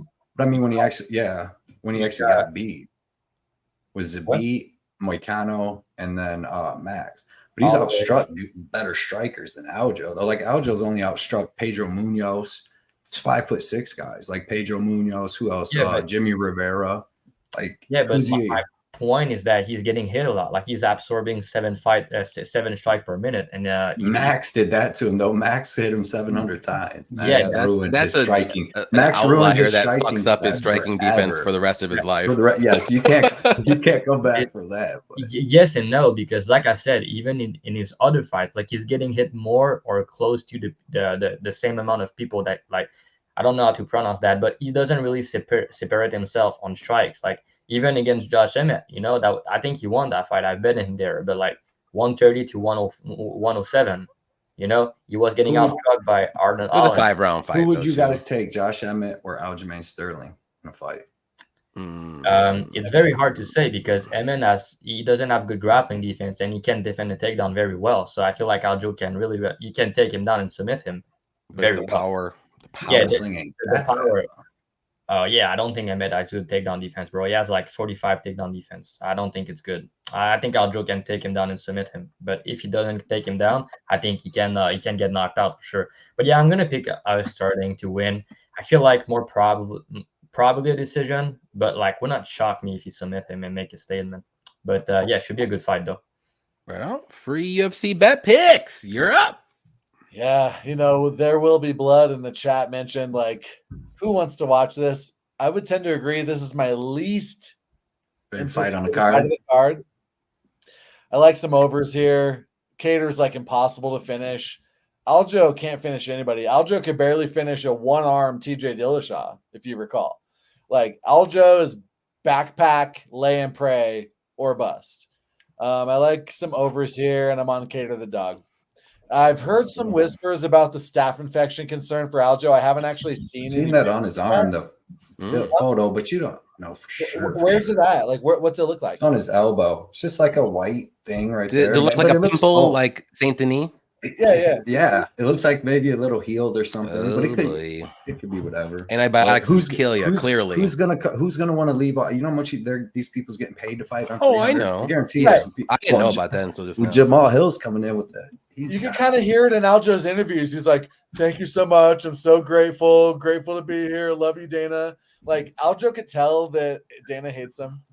No, they wouldn't even give him a rematch. He's supposed to be the greatest freaking I would agree that Aljo would not pull out of this fight no matter what. I would agree with that, Cody. Like, yeah, but even Kattar, if Kattar was still hurt, if he hurt his knee again, he'd probably still go in there. He'd probably still go in there too. You know what I mean? Just to be like, oh shit, here we go again. Kattar, like, I don't think Kattar's being rushed. It's not like a Jamal Hill situation, right? Yeah, he's been off for about 2 years. Yeah, you know, I trust him that he's good to come back. Well, 1.5 years. I'm sorry, not 2. Yeah. Dude, Kattar's tough. Kattar is so tough. He's so tough. Yeah, I mean, obviously legendary durability. You guys are right. You called out so Kattar had like 8 fights in the UFC. He had a vastly superior strike differential. It was like per fight, he was, it was like vastly superior. Just in that one Max fight, his 300 flipped. Absolutely plus 300 for Max. Really? He's done forever. They make him a striker on the UFC game. It's negative. Yeah, to being vastly negative. So, yeah, the stats are skewed because Holloway's just unreal. You know, that was one of the coolest performances we've ever seen. Probably should have been stopped a couple times, but I think it was Herb, he didn't want to stop it. Yeah. He was slacking that night. they've got like life insurance policies on these guys. I swear. Maybe he had an overbet. He don't never hurt nobody. He's just, but he's not hurting you. That's why the refs. No, they should have stopped that fight, Cody. There ain't no regular punching ass man out here hitting nobody 700. Max should have got a KO that at least twice in that fight. Justin Gaethje hits a man 700 times. They are never moving again. We're not even talking about that fight yet. Save your energy, son. Yeah, tough fight here. I've parlayed up some overs, and I like Kattar as a dog. Yeah, I like the overs here too. I'm on Kattar as well. I think Sterling coming up. This is a tough fight for him coming up to featherweight. Like Kattar's bigger. Like he's a big dude. I actually have a picture with him, and yes, he is pretty big. He's actually maybe as tall as me. I will say that. This guy. But yeah, he hasn't fought the level of grappler as Sterling. I just don't rate Sterling's wrestling and takedowns. Like a 20-something%. That's what I was getting. I just don't rate his wrestling all that great. He literally has to work up against the cage nonstop until he gets it. Now, when he gets a takedown, cool, because he's amazing, and that's cool. But like, I think Kattar, just because he's going to be bigger, he's going to be stronger. Like the stronger guy, I should say, and I think Sterling's gonna struggle even more. He's struggling against bantamweights when he's bigger than the bantamweight. So who would you guys take? Like logic says, or Piotr Jan, or Calvin Kattar, like in a fight together, ping pong, against. Like if Piotr Jan came up to 145 and fought Kattar, dude, Kattar's gonna be way bigger than him. And Kattar's gonna probably Kattar probably would win. Honestly, because he's way bigger. Because Jan ain't wrestling him, and he's going to But I mean, if Sterling does get the back, that's the only thing that worries me. He's going to win a round, or he's going to get a submission. The whole round, have to do it all 3 rounds. He needs to take him down. He needs 2. But I don't think it's going to happen. That's the thing. I just don't think. I think Kattar will win the striking exchanges, and recently these judges are so freaking crazy that they do not like crotch sniffing wrestlers, clearly, and you're not going to win if Kattar lands 2 punches and Sterling is trying to get him down for 4 minutes and he doesn't. You know who's going to win that fight? Even if he gets him down around Kattar for like 4 minutes, they get up and Kattar that's whoops a little him for a minute. No, Kattar whoops him for the last minute and puts like 7 hard strikes. You've seen Rodriguez win with 1 hard knee. You know what I mean?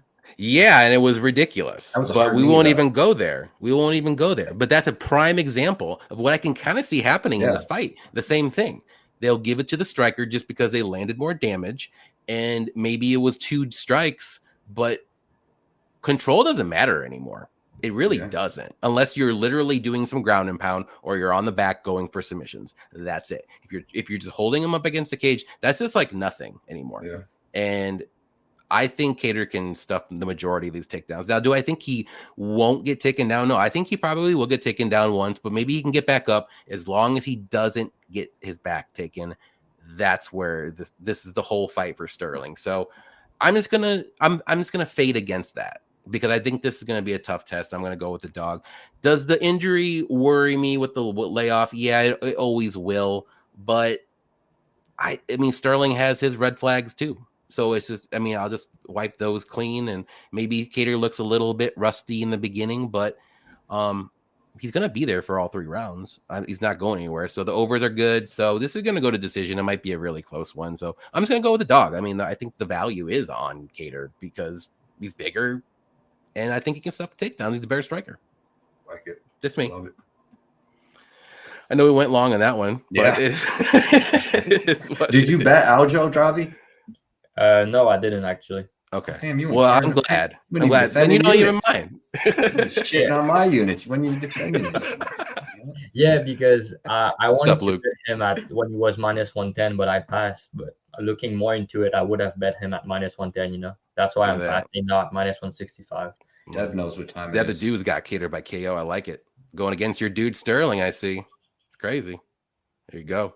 There it is. And Zabit was a beast mode, dude. Let's see. Striking is a concern for Aljo. He ain't the best. I agree.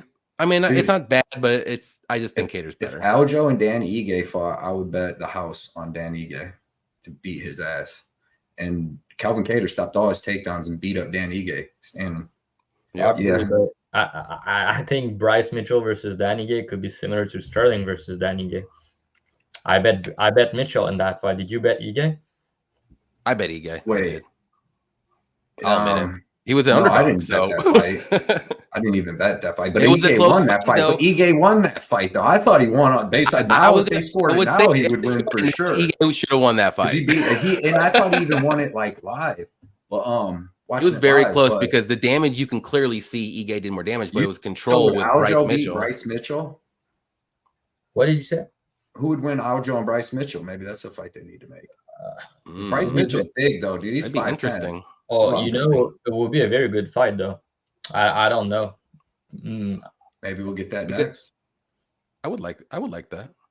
Yeah, I don't know. We'll take that. An Apex headliner coming up for sure. Can't wait to see Danny Ige. I like that. I want to see him and Nate run it back. He was just a little too slick though. All right, guys, we got the featured prelim. This is going to be crazy. Yuri Prochazka versus Alexander Rakic. And it's my turn. I'll go. I'm going with Rakic here. Why? Because he's more technical. He's got the wrestling upside. I like Yuri as a fighter. I like him as a fan. I think he's very entertaining. He always puts on a show. But, man, coming, shooting from your hip with those uppercuts and, he's super hittable. He doesn't check any leg kicks. Rakic has nasty leg kicks. And like I said, and if he gets too crazy and he's getting crazy forward and he's getting all up on Rakic can shoot takedowns. It's not like he can't deal with pressure. He can. Would he like a clean kickboxing fight, in the middle? Yeah, he would.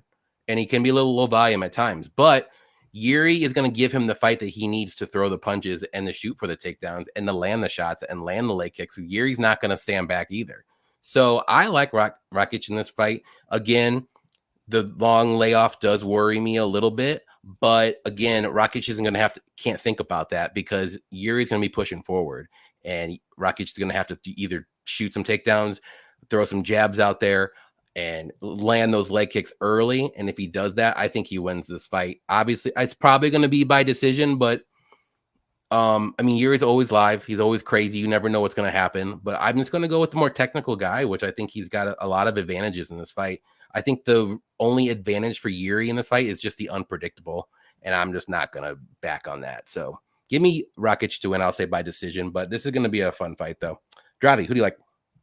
Yeah, I'm with you there, Johnny. So I feel like this theme of the show would be me and you versus Cody. but yeah, I want all the smoke. I'm going 5-0 tomorrow. The smoke too, but I should have went 5-0 last week, and I'm gonna go 5-0 this week. There's 2 weeks of sweets. Mark. All right, bro. You're pumped. That's UFC 300. That's UFC 300. I hope we all call UFC Blood Money MMA bets, buddy. But yeah, I like Rakic here. I feel like he has more ways to win. The leg kicks are big here for me. Like Prochazka, first of all, he doesn't throw leg kicks, which could be a worry for Rakic sometimes. And B, he doesn't check leg kicks, which was the problem for Rakic and Blachowicz.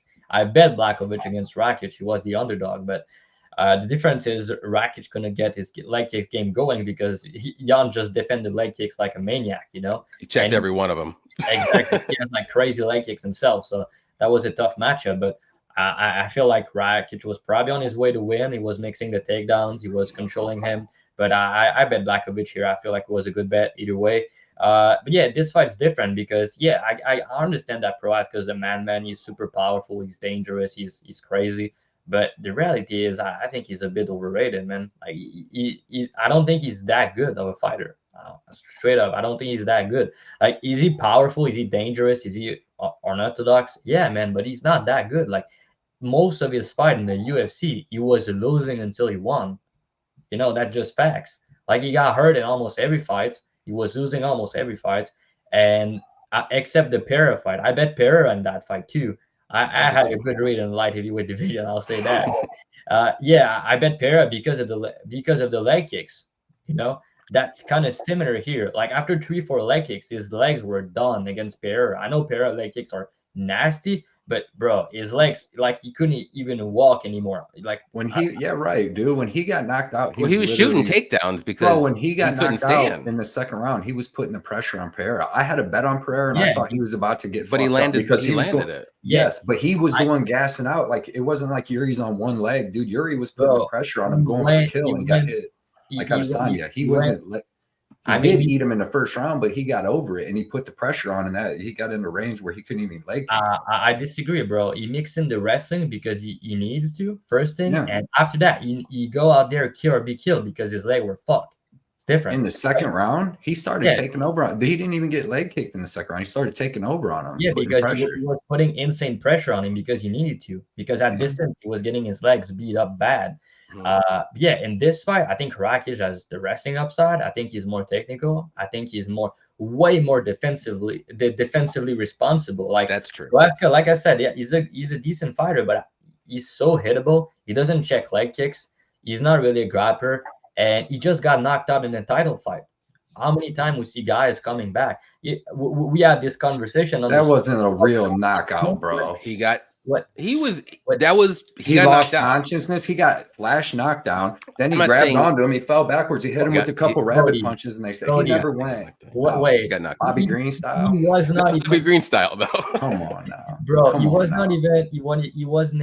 not even complaining the stoppage himself. So why? Well, I know, but I'm saying, do you think he got knocked out? Like he was out cold? Well, he got knocked out. No, not out cold, but maybe for like a couple seconds. You don't know. He said he was out. He said it himself. Oh, he did say he was out. Yeah, I do remember that after you just said that. He did, bro. But he did. He can't, bro. Listen, you guys watched the fight. Did you see him get knocked out? Yeah, he never went unconscious, and he woke up. I mean, bro, he says he lost by knockout. Bro, you guys know what a knock. Like I'm not talking TK. I'm talking a knockout. You know what a knockout is, right? When somebody's not moving. No, but Jeremy Stevens style, baby. He woke up instantly. He said it himself. He said that he lost consciousness. He lost. I don't know how to speak. Unconscious. No, I'm just saying what we watched. He never went unconscious though. Yeah, he did. That's the point. He said he did, but it didn't look like he did. Yeah, that's what I'm saying. Remember, Yuri has so much honor. Yuri would never complain, right? He's not gonna, dude. He never got knocked out in that. I mean, he got dropped, he got rocked, but he never went unconscious in that fight, bro. Anyway, 2 or 3 more seconds, he was out cold. Yeah, I agree. I'm not saying it was an early stoppage. It's just Yuri has so much honor, so much respect. He would never complain.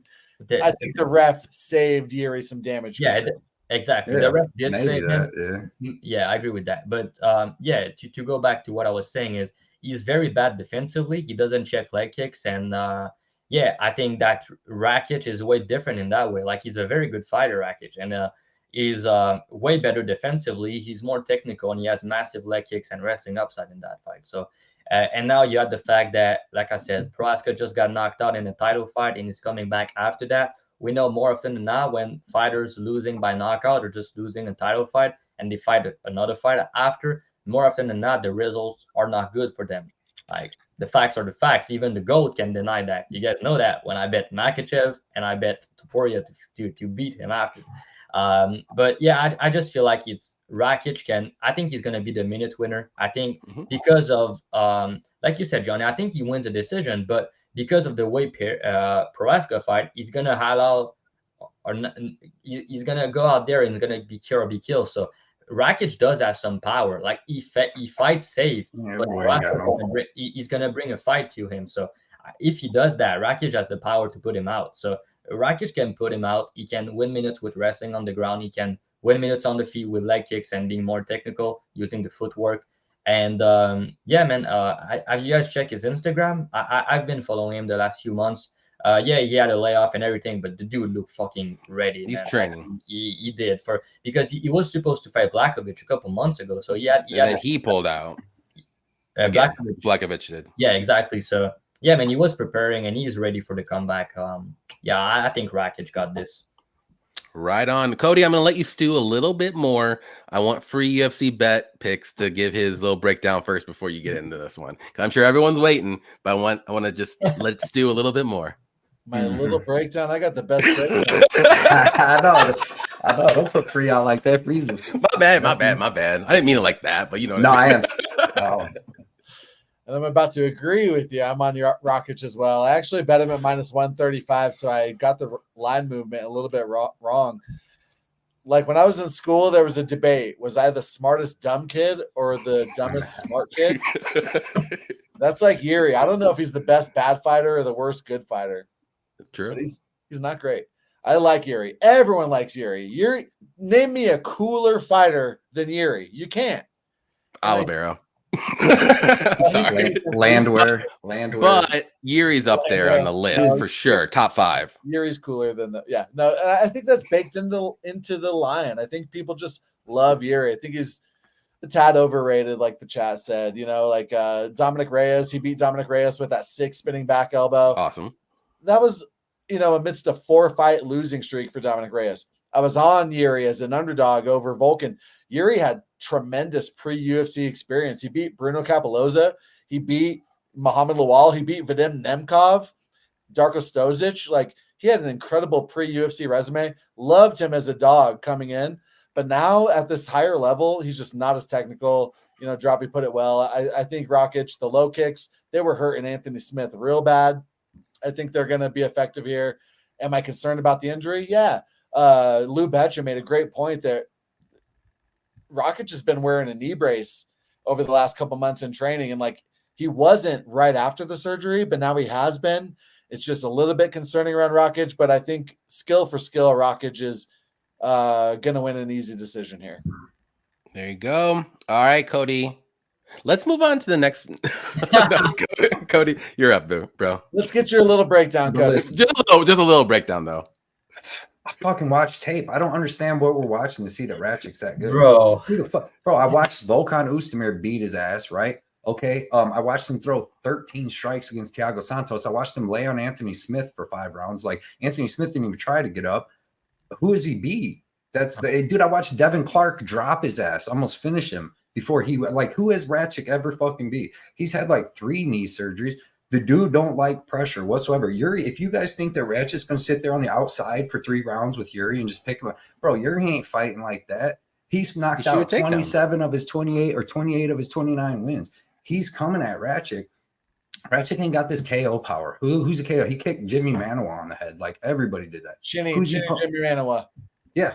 Like, who's he knocking out? He didn't finish Anthony Smith. He didn't finish none. Like, I mean, Jan Blachowicz was beating him before he even hurt his knee. I thought Blachowicz was beating him. Rakic was on his way to win that fight until that man was getting his leg chewed up. Listen, but he was still winning. He had the momentum until that. Like, I don't think Racic's all that good, dude, and I don't think he's got any volume. He doesn't throw no volume.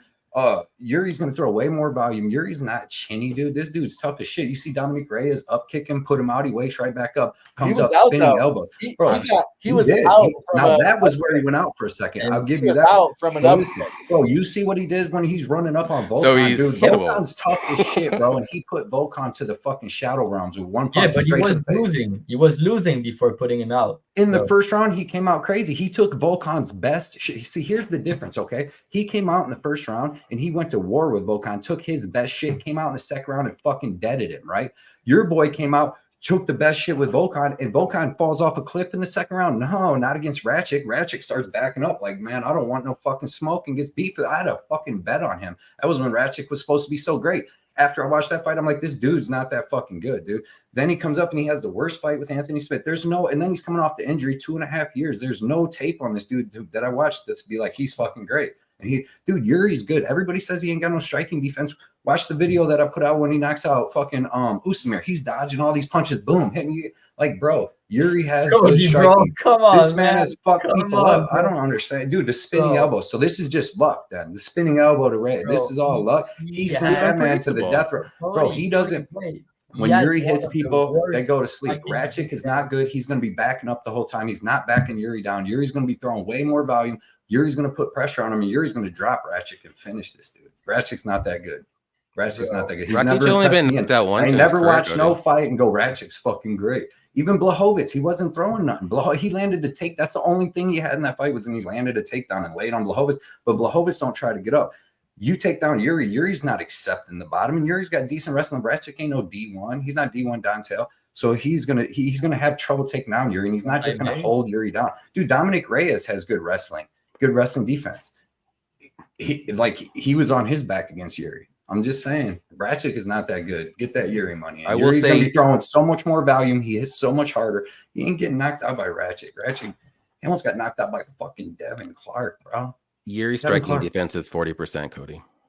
I mean, very fair he's going to war. Very fair points. In fairness, he's going to war, bro. He's going to put this pressure on this man. And but do you think Rakic is just going to fold? Yeah, I've seen Volkan Oezdemir back him up, bro. He backed up for the second and third round. He didn't want to engage with it. How many times did he hit Oezdemir? Because he didn't want to engage with those takedowns. Yuri's going to be in his face cracking, bro. And he'll be taking him. He's going to sink or swim. So we're really going to see what he's made of. But Yuri, to sit here and say he don't have good striking, none of this, bro. I didn't say he didn't have good striking. It's just not technical. He's going to show. He's not technical at all. He made Nenkov quit on the fucking stool. He's like, no, I'm straight. I'm not going back out there with that savage. Good for him. He's fucking up. Right? This is a different person now. He's going back. I want to see Yuri. This is a different person who's more technical, has more ways to win, and he's a minute winner. Whap. The technical aspect of the striking here is massively in the favor of Rakic, dude. If you want, but dude, the thing that makes Yuri is his awkwardness, his craziness, his whole style. And Rakic's going to be technical, and he's going to get pinked. Yeah, but I'll just take the technical guy. Yeah, but I'm saying. You guys think he just picks him apart from the outside for the whole thing? Decision. He finishes him with leg kicks. That's what Yuri does. Was he finishing with leg kicks? We both said decision, Cody. What's the most punches Rakic's ever landed in a fight? 38? 77.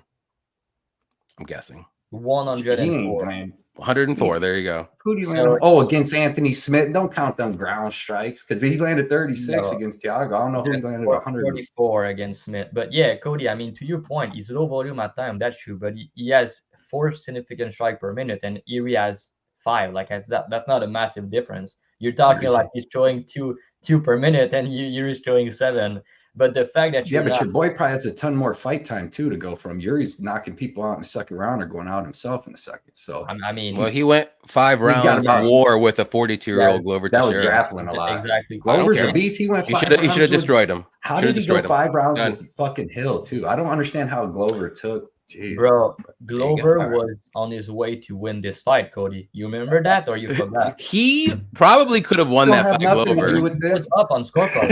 Yeah, but that style of fight has nothing to do with this fight. Glover had to make a tremendous mistake to lose. Yeah, but that fight has no bearing on how this fight. Yeah, because he got hurt like 2 times. Glover had him out. Glover touched him up a lot, Jim. Remember that? He had your boy out on the Stop acting like Glover ain't no good. What are we talking about here? Why you guys act like, oh, Glover got Glover's fucking good, bro. What are we know. We'll move on. Where Cody's about to tell us that Jamal Hill Glover win doesn't mean anything because Glover isn't shit.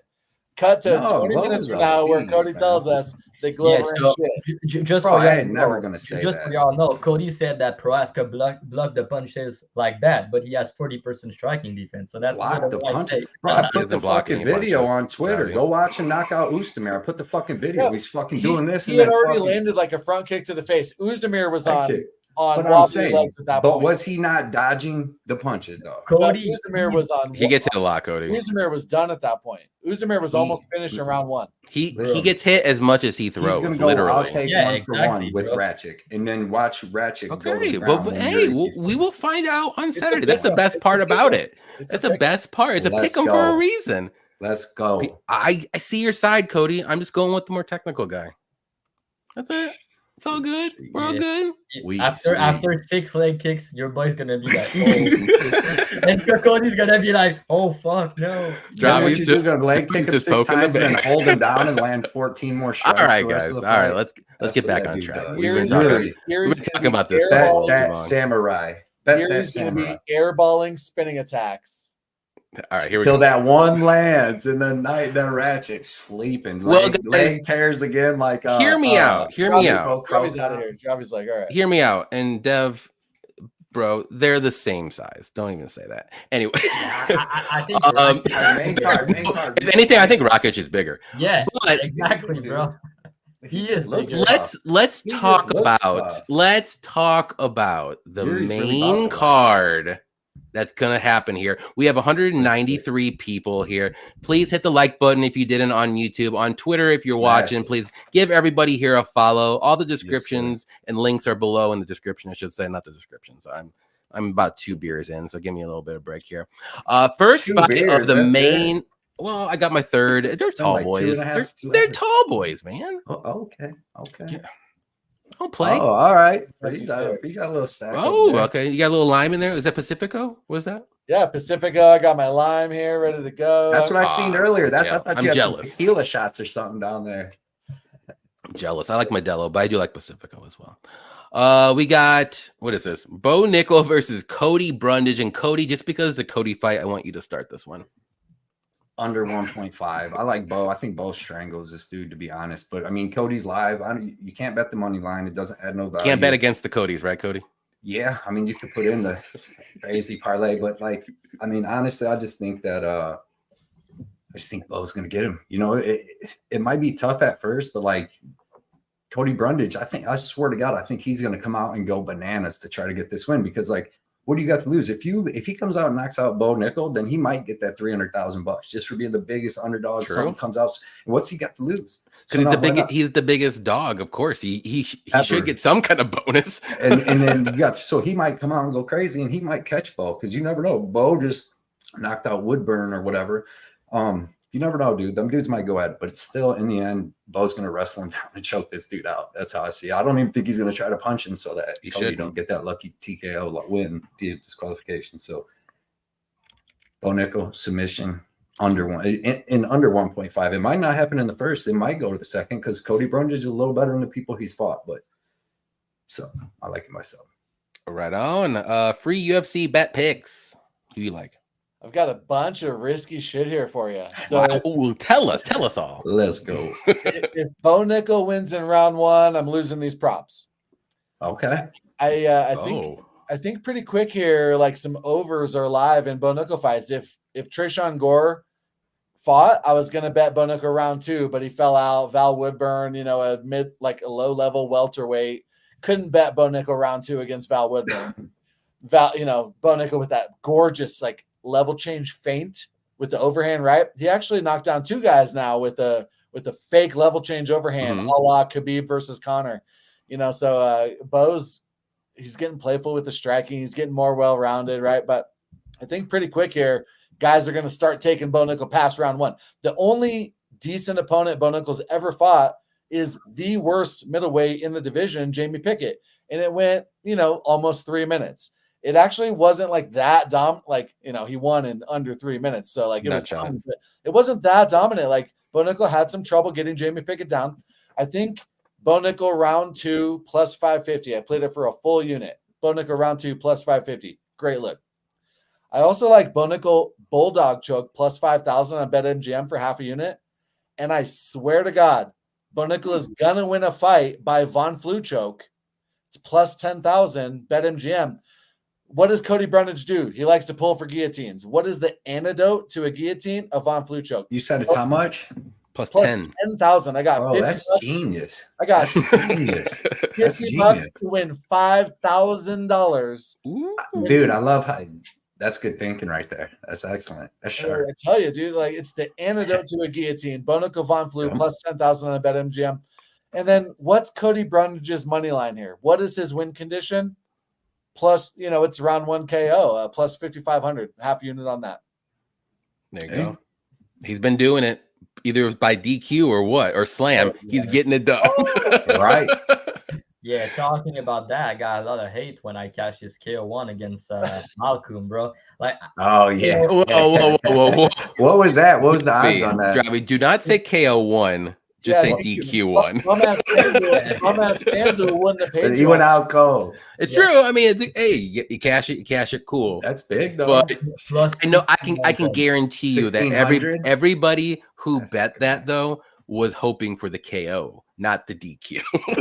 You just have it. You just put it in there with it. So make that.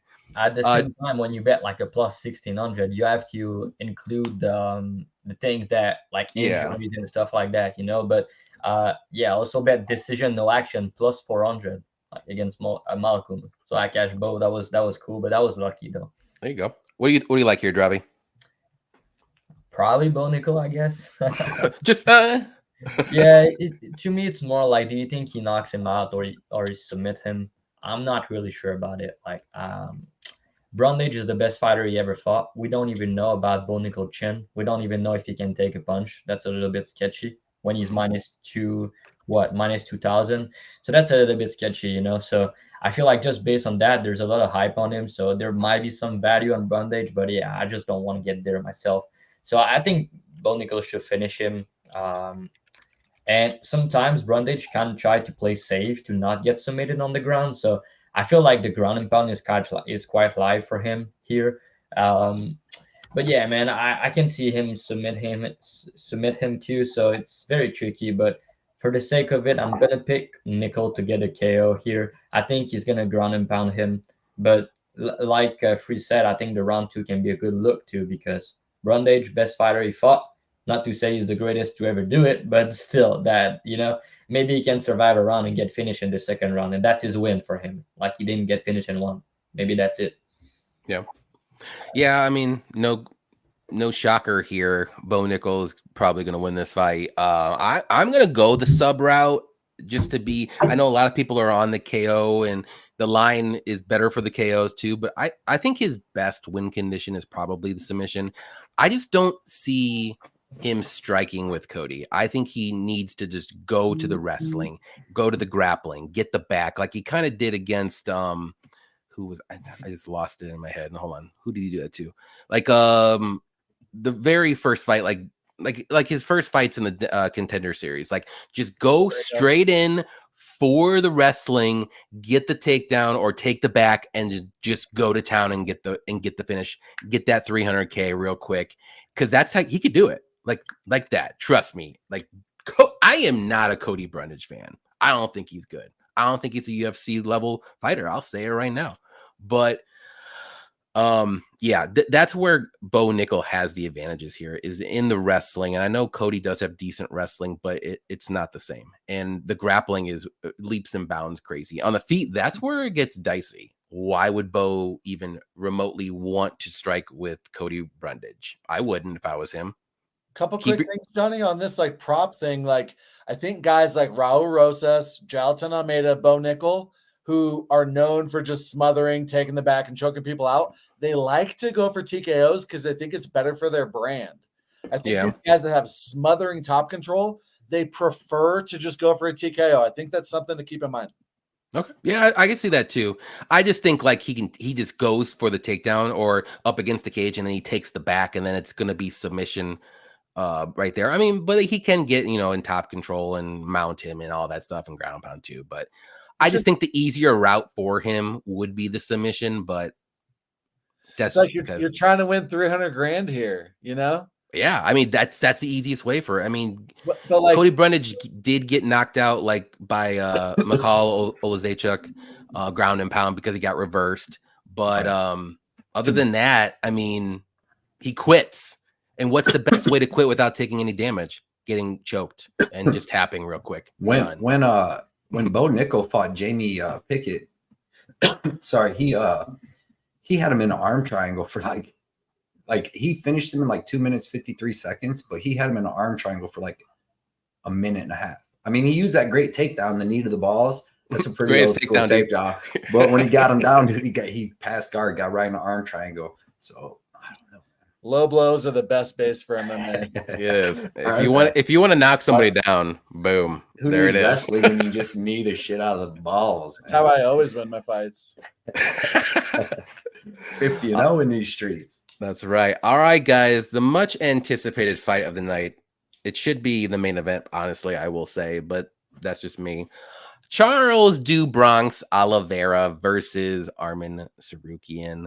Who would like to start this one off? Okay. Free. You win. Go ahead, Free. Let's go.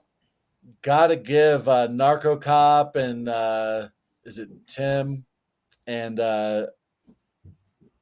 goddamn. So Lucrative and Andrew, got to give them props on this look, but I do like the Arman late finish props.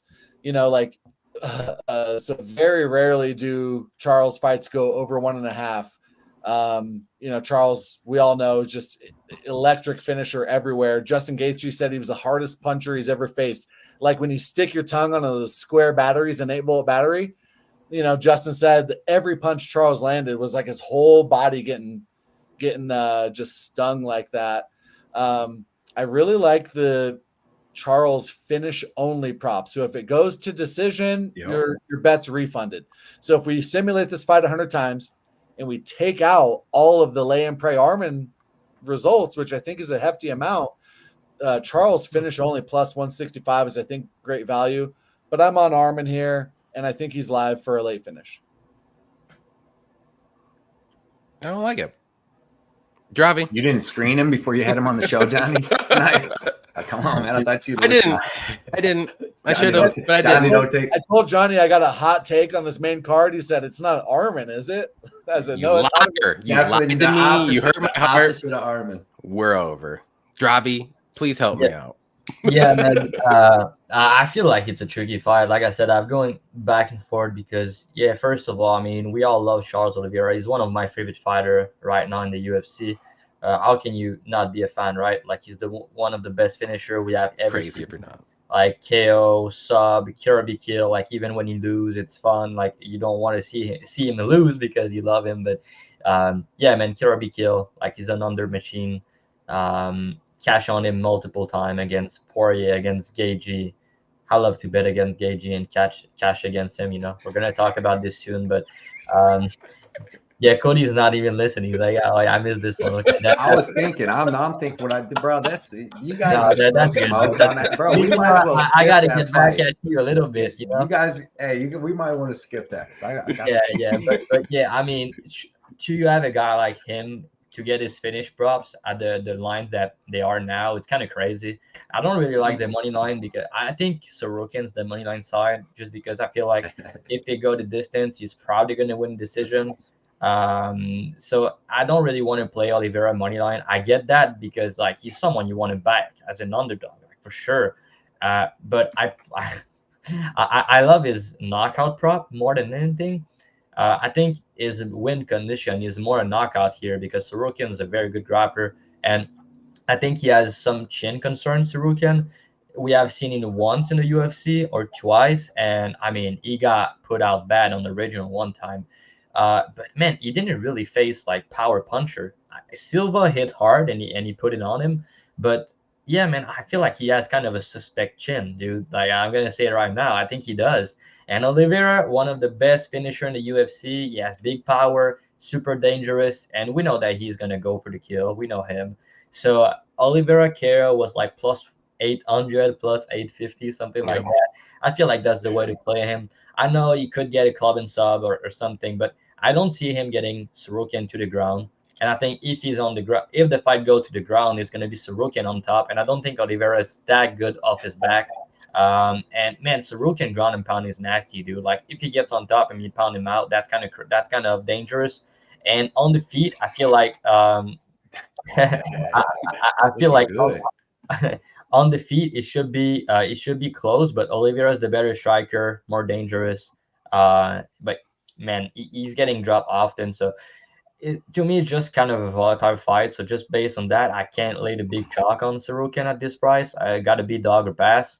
I'm going to be boring. I'm going to pick Tsarukyan to win because despite my love for Oliveira, I feel like he's going to get him down. He's going to be stronger than him.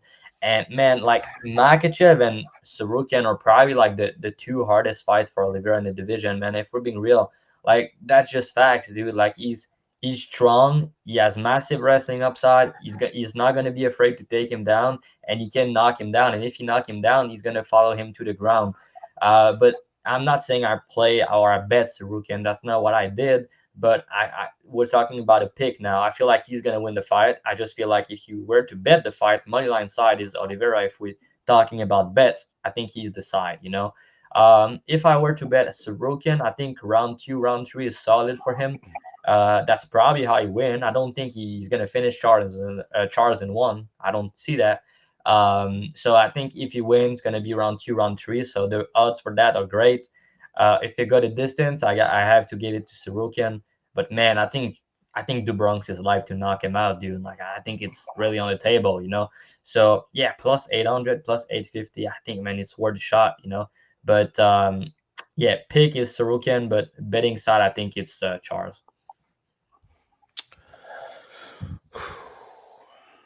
Well, I was disappointed. Cody, sorry, bro. Don't disappoint me, man. Yeah, I'm betting Charles Oliveira here. I'm not as high on Arman as most people. Like, so if you watch Charles versus Islam in the first fight, right? In the first round, Islam lands his takedowns. He like hip tossed him or whatever, judo throw basically. Got him on the ground. He landed some ground and pound. Charles ends up getting up, throws some strikes. They land some strikes. First round ends. Second round comes out. Islam rushes in, tries to get the takedown. Can't get the takedown. Charles Oliveira lands some clinch knees. They separate. They start striking. The problem is just Charles, just like fucking us, did not know Islam could strike like that. Remember back in the day, we didn't know Islam. We thought he was Khabib, where if he didn't get the takedown, he never struck because he didn't need to. Yes. So now we know like that the dude can strike too, you know. So like Charles didn't know that. So he's just chasing him, throwing stupid flying knees without his hands up, and that's where he got cracked, just like O'Day Osborne. But like Arman ain't striking like that. And I think I know Arman's gonna land a takedown. He's gonna have to, because just straight up striking, dude. I don't think that, I mean, he could hit Charles. I don't think he finishes him though. Who's he finishing? You know what I mean? Like legit, who's he finishing? Christos Giagos, like people like that, but like Joel Alvarez, who's not and really he wasn't even doing much in that fight. He landed that elbow that cut dude open in the last like 10 and he gave seconds. up. He gave up right after. It was like the last 15 seconds before the end of the first. I mean, he was winning. I mean, he was winning on top of him, but he was not like he just elbowed him to death. He hit him with a solid ass elbow right at Alvarez, he injured himself in that fight, Cody. Like after, in the first round, Alvarez, he got injured. He injured himself? I didn't know that. Yeah, I said he injured, but I mean the cut too came though. Like that was nasty. The ground and pound was still nasty, dude. Like, but Charles, dude, when he's underneath, he's throwing elbows, he's throwing up submissions, dude, and he's got good offensive wrestling himself. He's got good defensive wrestling. It's not like he's just got the worst takedown defense ever. This is what made me definitely throw the bet on him just watching the Islam fight. And as long as he can start stopping the takedowns by the second round, he can land some big shots and just end up getting Arman, because he's going to come forward like a Terminator, and even can land big shots, big knees, anything, submissions. If he reverses something or gets on top of freaking Arman, dude, I just went plus 185 is disrespectful. Like that line should not be that. So I got Olives, and I hope he whoops this dude.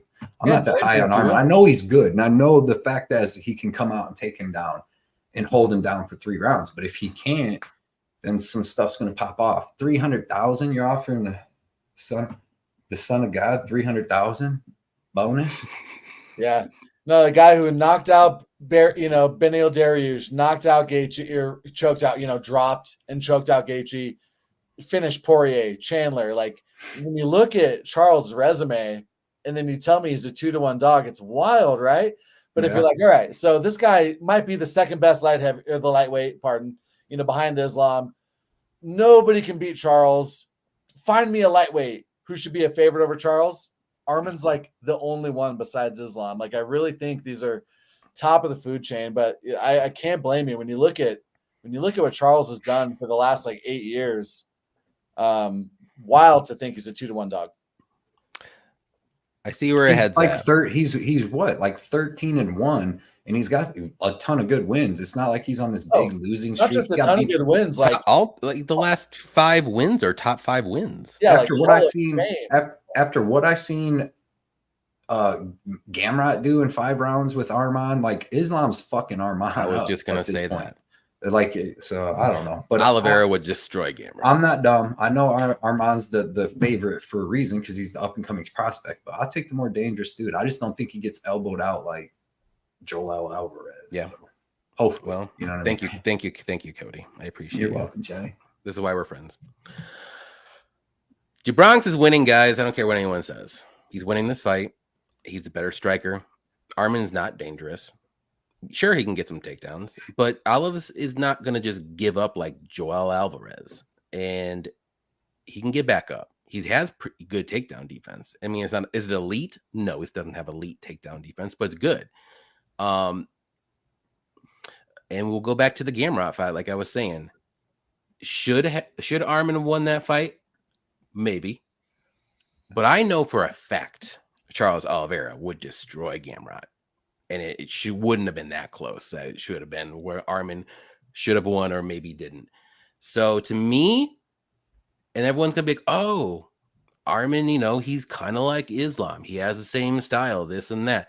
Islam is 3 times better than maybe Armin. So don't even rate Armin and Islam. And yeah, when they fought, it was a very close fight, but that was like 5 years ago, guys. And Armin was on short notice, and Islam wasn't even preparing for someone like that. So I'll give Islam, and I don't really give him any credit usually. I'll give him a little bit of a pass there because that was a good fight. But it's not like I hate it, Armin. I really don't. I think he's very good. I just think in this fight, there's levels to this game, and this is a huge step up for Armin. Now, can he pass it? Maybe. We'll find out. But I'm banking that he doesn't. And this line is ridiculous.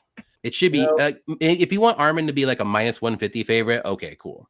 But Charles at +190 is insane. Like, I just don't get it. And I just think literally it's just the recency bias of everyone is just like, Armin has the same style as Islam and he can do the same thing. But no, they are completely 2 different fighters. I don't see any other way. I'm on the Armin side, but in your defense, Charles has been an underdog 12 times in the UFC. He's an astounding, he's proving stealing money. He's an proving auto bet. He's everybody wrong on plus money. He's 8-4 as an underdog. That's just like a must bet. But I'm on the Armin side. I get it, but I will say this: when Oliveira was the underdog against Beneil Dariush, I was like, oh my God. Who's actually thinking Beneil Dariush is going to win this fight? It's not even close. But it is what it is. I mean, I get the Armin side. I'm not going to say you're wrong because you are, but I'm not going to say it out loud. But if you're betting Armin, you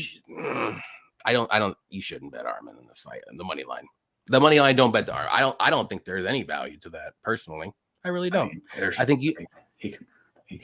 if he wins, but I think the better props would be late round props or something like that. The -250 for a money line, was he gonna win a decision? You're gonna bank a -250 fighter for a decision? I don't think he's gonna. It is what it is. Going. I'll go all day. Do Bronx all day. Hey, let's go. I'm with you. I like. Hey, move that line, baby. Let's go. How many of them shirts? How many different ones you got? You got some nice. I got 5. Who cares? Yeah, I need to give me one of them. I got the Hobby Monster shirt on. Shout out Facebook. Listen, Hobby. Let's go. All right, we'll go through the chat a little bit since I've been kind of being mean. A little bit. But I'm not putting up any Armin love. It's only going to be Charles right now. So let's see. Don't be that guy. He's looking. He's scanning. He's trying to find one. SK, come on, guys. Armin's smoking. Charlie, you're smoking something. I'll tell you that. He's trying to find a DeBronx comment. Yeah, I did. I'll admit, I put a bet on Charles Oliveira at +200 because I didn't know Islam can strike like that. I'll be honest. That'll be a little bit closer than that, but it is what it is. Sometimes you get burned. 2-3 decision, maybe, probably. What about Silva? We didn't even talk about Silva rocking freaking Tsarukyan. What's Charles going to do? You talked about biting a battery. You know what I mean? No doubt. If he's putting Gaethje I forgot about that. Sorry. He can definitely put Armin out, but we'll have to see. We ain't seen it. We haven't seen it. So yeah, no doubt. Armin was -1100 versus Tsarukyan. Everyone had Armin inside the distance parlayed up. Joachim had him hurt bad. And thank God Armin got the late round 3 TKO. But no, Cody, that's a very fair. That's because Silva gassed, and it was a short notice fight for him. Not only that, but if Armin stops getting the takedowns and he goes in and grabs body locks, Charles is going to knee the shit out of him. Muay Thai knees, dude. He's just dangerous everywhere this fight goes. If Armin slips up one time, he cannot make a mistake the whole fight, or he's getting got, just like all the rest of the people. He done. Like I said, Charles Al is 13-1 in his last 14 fights. He was on a 12. The only loss to Islam. He beat Poirier, Gaethje, Chandler. Dude, I think Chandler beats up Armin. I'm not lying. I think he could. I don't think Garbrandt out wrestles Chandler, and I think that they fight. Close fight. Very close fight. I'll admit it. Yeah, that'd be a good fight. But the thing about Chandler is up here. It's a big dumb brain. All right. UFC BMF title fight. What everyone has been waiting for, literally, on this panel. Cody, I'll let you decide if you want to go first or last. I want to hear what you guys got to say. Okay. So, Dravhy, I'll let you I can't wait, because you guys are going to fucking weave this beautiful fairy tale of 2019 Max. Let me hear it. That man is 5-4. Let me hear it. 3 of those losses were Volkanovski. 5-4. Come on, man. The featherweight goat. All right, no. I'm done. Who's the featherweight goat? Volkanovski. That's what I said. He lost to them. Oh, I thought 3 you called times. Max the featherweight goat. Oh, no. I said he lost 3 times out of those 4 losses. Then Max, then Volkar. Yeah, it's Volk or Max, but I think it's Volk. Right, I'll be back real quick. Yeah, so Freya, I'm gonna let you go first. I'm hosting the show now. This was a tough one, like the conventional wisdom is, hey, we've seen Max move up before, and the size and power of Dustin Poirier was too much for him. We all know that. We're all coming into this matchup with that knowledge. We also know that Max put on some healthy weight. He looks big. He looks beefy, right? We know that Max has got legendary durability and volume, legendary accuracy. I think it's a close fight. I wanted to parlay Gaethje, and I just haven't been able to press the button. Gaethje's been finished in all his losses. I get, it's tough. It's a 5-round fight. Like, I think I can predict how this fight will go for the first couple rounds. And the last couple rounds, Max might just pour it on him. I really like some overs here. I'm really struggling with a winner here. I wish I bet Max at like plus 180 or whatever. I have, really no action on this fight except for some super chalky overs. Nothing terribly insightful here. I think we all like you guys said, we know these fighters so well that there's not a whole lot to be said, right? But Max, I think can make any fight close, and I think this should be a pick 'em. Oh, so you're picking Max? I think I'm picking Gaethje, but I haven't bet him because I think the early value was on Max. Yeah, you feel like you missed the line on Max, though. I feel like I missed it, and I feel like it's a good pass, and I'm excited to watch it as a fan. Yeah. Oh yeah, man, for sure, dude. Like, man, this fight, like, I have a bet, and Cody, same for you. But that type of fight, you're like, dude, like, if I had no bet and just watch, I'll be more than happy, Like, if we win the bet, that's even better. But you know what I mean? That's a fight like we all excited to watch. Like, not even the BMF, but the fact this fight is 5 rounds is so perfect, dude. Talking about that, I think the 5 rounds favor Holloway. He was scheduled to go 5 rounds his last 10 fights, and he went 25 minutes 8 times.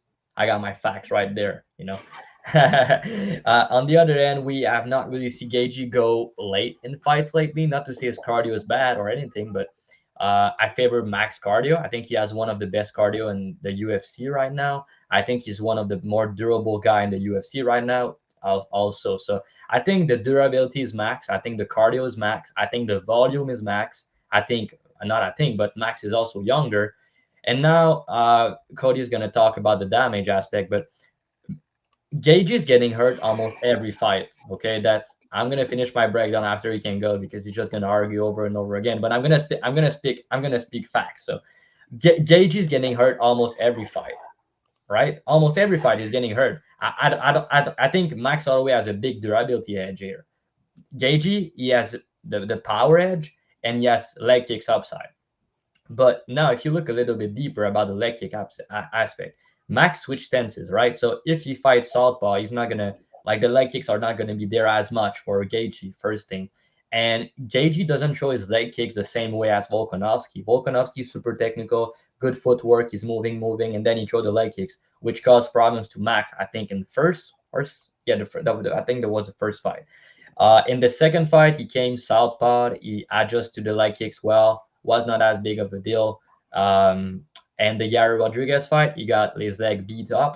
But man, the dude's just a son of a bitch, man. He's so durable, man. Like Yair Rodriguez landed some heavy ass leg kicks on him, but he didn't really care. Like I've never seen a fight where he gets his leg beat up, because he does in some fights, that it affect him, that is affect his fighting ability. Like some fighters we know, after like 6-7 leg kicks, we're like, damn, bro, like that's not looking good. Max can eat like 10-15 leg kicks, he's still gonna be fine. And also, he has all the wrestling and the grappling upside in this fight. Am I confident he's going to land takedowns? No, because Gaethje has good wrestling and takedown defense. But if anyone shoot, and if anyone gets on top, that's going to be Max for sure. And he's the way better grappler. Like Gaethje grappling, it's not good, guys. Like it's not. And would I be shocked if Holloway rolled a choke here? No, man. I think it's live. Like if he hurt Gaethje, how many times have we seen Gaethje hurt and like doing some weird shit, covering up? And, like you remember in the Poirier and the Alvarez fight, when he gets hurt, like he's like fighting, but he doesn't want to quit because he's a dog, you know.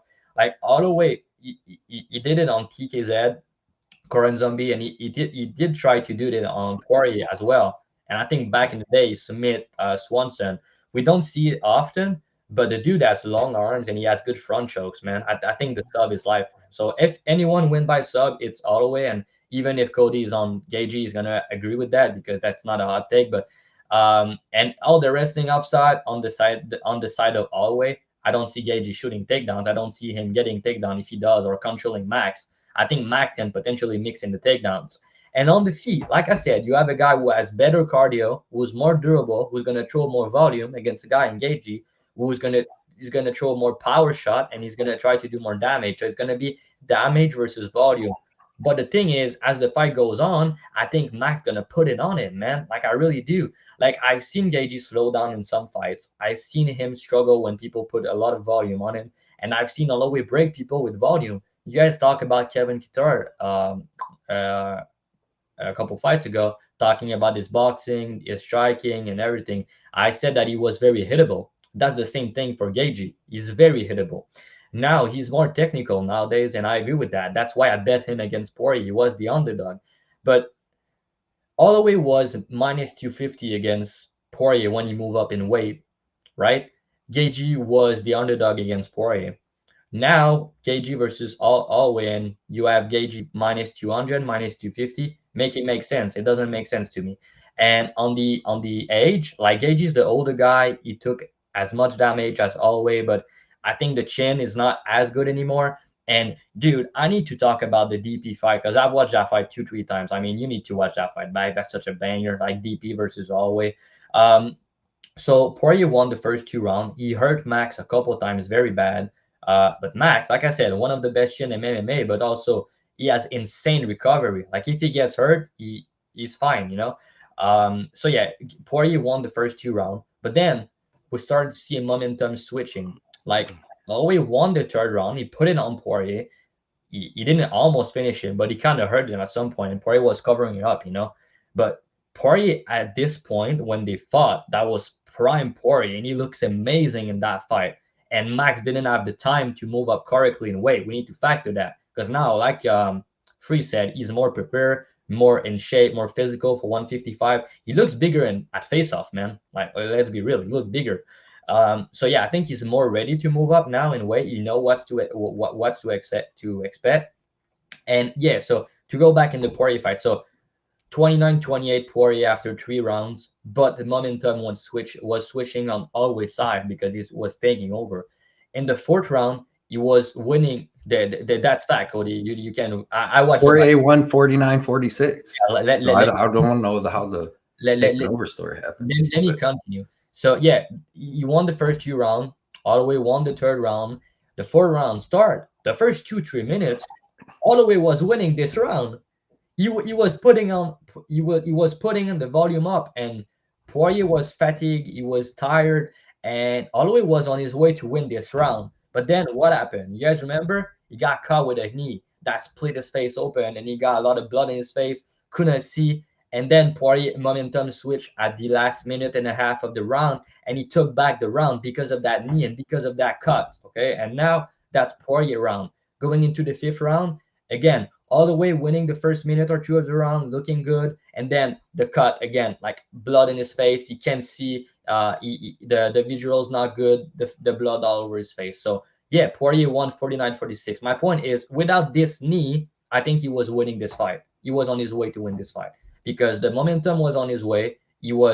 Poirier was tired. Holloway was not, and man, Poirier is a dog, dude. Like he's so crisp of a boxer. And in this scenario, when I was seeing Poirier tired, covering up everything, like, man, I think the same thing's gonna happen to Gaethje. I think he's gonna have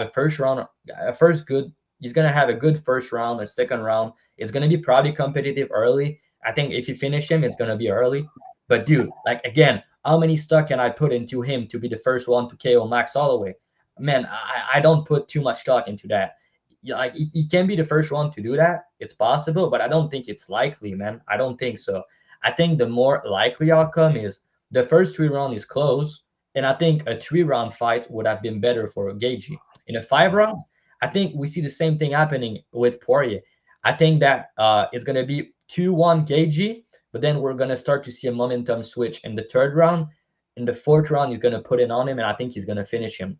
All the way 3, 4, 5. The dude's a madman. He has way more volume. I don't think Gaethje is gonna be able to take all the pressure, all the volume. Because another thing about the Poirier fight, when Holloway was walking forward, he was winning the fight. When he was on the back foot, he was losing.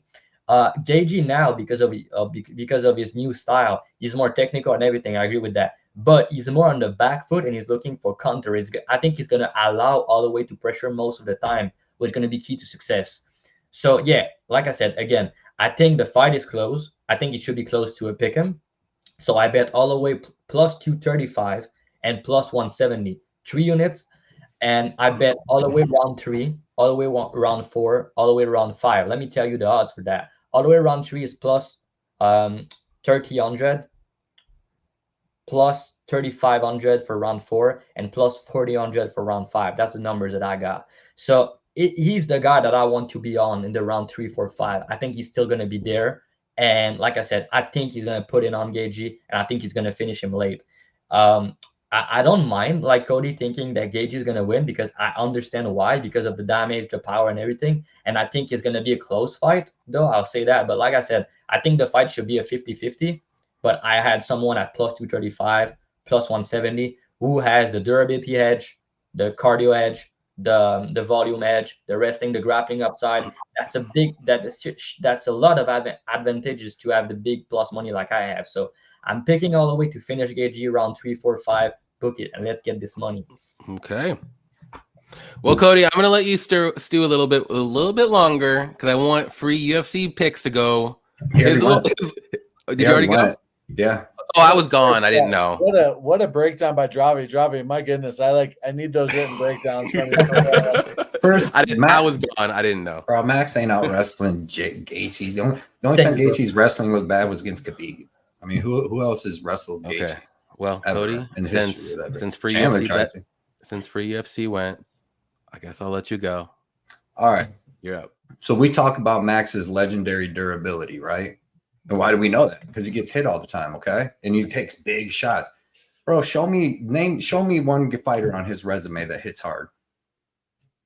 Besides Poirier, who rocked him every time he landed clean on him. Show me one fighter in his whole fucking history. Don't tell me Pettis, because Pettis was a fucking skeleton that didn't even make 145, died on the scale. Oliveira, same thing. So show me one person that hits hard. Okay, high kicks. Calvin Cater. Yeah, Cody. Yeah, but he's not a one shot. He's not a one shot really kill you guy. Like even when he got Burgos, he's hitting him with three punch combo. 1 hour ago, you were saying Kattar big. He does. I'm telling you, and everything, dude. And now listen, you're like, bro. Name more than one fucking striker that he struck with. Rodriguez. He had to wrestle Yair because Yair is beating the shit out of him. He was not beating the shit out of him. Why did Max wrestle him then? If he was just pushing him up, why would he wrestle him? He beat him twice. Aljo's no one-punch knockout guy. And Aljo went down to 135 right after that. His only knockout, and hold on, I'll let you talk for 8 minutes. His only knockout in the last 5 years is over Korean Zombie, and he fucking hung the gloves up right afterwards. Like who's Max? Max ain't subbed nobody in 9 years. He subbed Cub Swanson in 2015. Cub Swanson gives up notoriously. Like, he lost to Volk the first fight with leg kicks. You said that he just eats leg kicks. No, Volk literally won the first fight they had with leg kicks, and Volk ain't throwing leg kicks like Gaethje. Gaethje, he didn't even really fully gas when he got knocked out back in 2018-19 by Poirier and fucking Eddie Alvarez, who are two of the biggest dogs to ever fight at 155. He just got hit hard. It's not like he gassed out and gave up. They were deep in the 4th round, dude, and he got hit with a big shot by Poirier and got put out. But he fought like a crazy man. He came out and threw like 100 significant strikes in the first round versus Poirier. Leg kick. Now that when Max fought Poirier and took that ass whooping, I see it was on short notice, but that was when Max was fucking Max at 140. He ain't been beaten 6 years. He's just whooping asses. Now, since then, dude, he's took 3 ass whooping. He took the ass whooping from Poirier. He didn't even look good against Frankie Edgar. Go watch that fight. Like, you can say Frankie Edgar won that fight. That was a close ass fight. Then he had a good fight with Arnold Allen, but Arnold Allen's not fucking Justin Gaethje. Then he beat Korean Zombie. Like, I don't even think, dude, do you remember like Max in the 3rd fight with Volkanovski? Like, Volkanovski's just hitting him. He's like, you're not fat. I'm too fat. He's just beat up. He beat Max up for fucking 5 rounds. Bro, Volkanovski and Gaethje's style of striking is completely different. Like, all I'm saying is he's slowing down. He's taking damage. So, dude, Gaethje doesn't fight. Gaethje's not. He's 36 years old. He's not slowing down. Just to set the record, he's 34 years old. He ain't 36. Max has ain't fought 36 years old, dude. He's the same age as Poirier. He's 35 and a half. Sorry. Max has fought all of the most thunderous power punchers in featherweight except Topuria. Fought Connor, didn't get knocked down. He's never been knocked down. He's fought all of the top. He's fought. Yeah, but they're still not murderous punchers. Let him answer. What do you mean? I was still in the middle of my breakdown. I was still in the middle of it. You asked the question, bro. Cody. I sat quiet for fucking 10 minutes, right? All right, I sat quiet. I didn't say a fucking word. I'm writing shit down. Everyone quiet. All right. Okay. Whatever, man. Max Holloway. Give me Max Holloway. All right. Give me fucking Justin Gaethje. Oh, you got it, Cody. You got it, bro. Let's go. Listen to fucking St. Pierre down here. All right, man. Cody. Dude, Gaethje is going to go slow here. He's not going to come out and just fucking go nuts. He hasn't fought like that for a long time. To say that he gasses out, when's he ever gassed out? He's beaten Tony Ferguson's ass clean into the 5th round before the ref stopped it. Like, I haven't seen him gas out. He got beat up by Khabib. That's going to happen. That's the only time his wrestling looks suspect. He's a college wrestler. Like, Max is not going to come out here and out-wrestle Gaethje. I said he's grappling his ass, not his wrestling.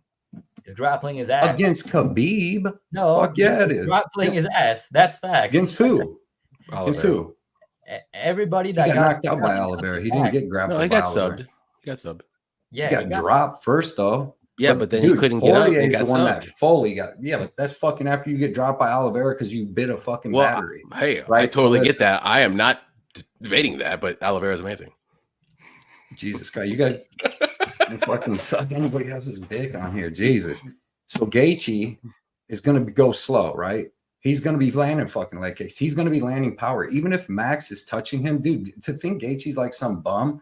Like, dude, he's out here taking shots from Fiziev. He's out here taking shots from the hardest hitters, dude, Poirier, and then head kicking him. Like, his game, like, Max is strictly going to boxing, right? Gaethje's throwing head kicks. Gaethje's throwing leg kicks. Gaethje's throwing power with both hands. Max ain't never been hit by, he ain't never been knocked out or knocked down, but he ain't never been hit by a fucking Justin Gaethje. He's never been head kicked by him.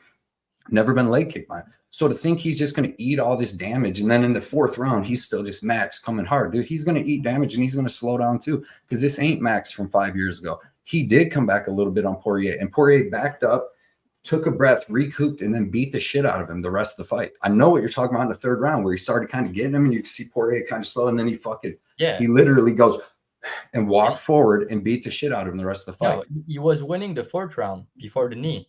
And then he hit the knee, but that's the thing about MMA is like Poirier's allowed to hit him too. So Gaethje's going to be hitting him. Why can't Gaethje land in? His face was full of blood, and now he won the round because. So that gave him the last 2 rounds of the fight to cut. But listen, anyway, so Gaethje's going to be landing the harder shots, dude. I wouldn't be surprised if this is the first person that finishes Max. Like, Gaethje's going to be hitting hard. They're going to be going at it. Gaethje throws power with both hands, right? He's like, to think he's going to fold to Max. Max ain't even folding Arnold Allen. He's not folding fucking anybody. Like, And he's not folding Justin Gaethje, who's a fucking savage, dude. He's going to be landing harder leg kicks. He's going to land the harder punches. It's going to be like the same thing where he's going to be either knocking him down or rocking Max. And Max hits with pillows, dude. He can't even drop people, dude. He'll punch somebody 700 times and never drop them once. Like he just knocked out Zombie out cold. What about that? The fucking nice, but, you know, he got his gloves stolen right after that because he laid him in the ring because he's 37 years old. Zombie, did you? Yeah, you still knock him out. So Zombie, that's his last knockout in 5 years. Max was hurt bad before that too. Max was hurt bad against Zombie. Dude, Justin Gaethje's the same. Max has been a size bully at 155 his whole fucking career, bro. His whole career. Like Aldo, all these dudes are 5'6". He's beaten up, and then he couldn't even beat up Volkanovski. Gaethje's 5. They're both 5'11". Gaethje's got 1 inch of reach on him. Like he's going to be. Cody, I'm on the Justin side too, but you kind of have to admit, even with your breakdown, you kind of feel like Justin's almost KO or bust. Like you need. I don't think he's folding in the 5th round or 4th round because I don't think Max hits hard enough, and Gaethje's not going to just fold up. I don't see that. Not that Max necessarily is going to finish him late, but I think this becomes an increasingly close fight late. But what if Gaethje hits him with the big shot in the 4th round? Boom, just like Poirier. Like Gaethje's going to be the more dangerous fighter throughout the fight. And Max, I'm telling you, he's slowed down. At 155, he's not even as fast as he is at 145. Put on the extra weight, you lose certain stuff, right? No, if you're a fast dude, like Anthony Hernandez is fast at 155, knocking people out. When he goes to 145, Damon Jackson's faster than him. Sure. But on the other hand, there's something to be said about Max not having to cut as much weight here, right? Like there's something to be said about Max having a better gas tank late. Just based on their experience, like based on what we've seen on tape. When has Gaethje gassed though? When is he gassed? No, he does. He doesn't. I mean, he looks fine in round 3 against Fizzy. Still down in the 3rd round, You know, I love Gaethje here. I'm all over. I actually feel bad. Like, and I love, dude. I'm saying the same. I love Max. Like, I love Max. He's one of my favorite fighters, but. Like, why didn't he come up and fight Gamrot or somebody first instead of coming up and fighting the hardest fucking hitter? Dude, Gaethje could go up to 170 and lay people BMF, like, baby. BMF. It's going to be awesome. That's why. why. And if they just go, all right, so look, if they just go at it, 300,000 up for fucking Groves, and they just go out in the 1st round and start fucking banging, who do you think's falling? Nobody. I don't think anybody's falling. I don't think anyone's But falling. if somebody falls, it's falling in the 1st or 2nd round. It ain't. I mean, you would have to say Max because Max Holloway do this. But I think Ricardo Lamos could knock him out. I've seen Ricardo Lamos get knocked out cold 6-7 times, 4 times. I'm saying Gaethje's going to go out there 300,000. He's going to land the harder shots. Boom, put him out. Okay. First finish ever. Just because somebody ain't never been finished, don't mean they can't then finish. He ain't never fought Justin Gaethje. That's all I got to say about that. You're right, Cody. I like your style. It's a power versus volume thing. You know, it's and I've never disagreed about that. I agree with that. It's moment versus minute, and I think he's gonna land more damage. He's gonna land bigger. He's gonna land harder early. We all said the same thing in our breakdown. But my point is, with the volume and the cardio difference and the durability difference, he's gonna put it on him. That's what I said. So, okay, yeah, it's just a close one. It's a fun one. I will say this. Great fight. It's gonna be. I agree with everybody. Dude, and not only that, but let's remember this.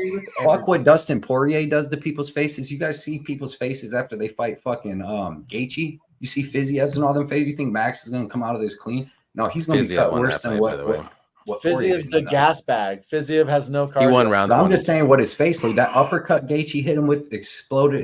He's like Tony Ferguson, dude. Like, because they just put beatings on people. Rearrange faces and Max. Well, I'll make my breakdown real quick because obviously there was a lot of things I was going to say that everyone said, but I think we hit all the points on all. Yeah, I'm not, but I would just say this is what I'll just hit the very fine points that I was going to say. I like Max here just because I do think I can't fade the chin until I see it with my own eyes. And I just think Gaethje is literally early knockout or bust. And I think Max can either get a late knockout or win a decision. It's going to be a close decision if it even goes to decision, but I do think he can win rounds 3, 4, and 5. And maybe he even sneaks in round 2. Like, who knows? But like early, you want to favor Gaethje. Late, you're going to favor Max.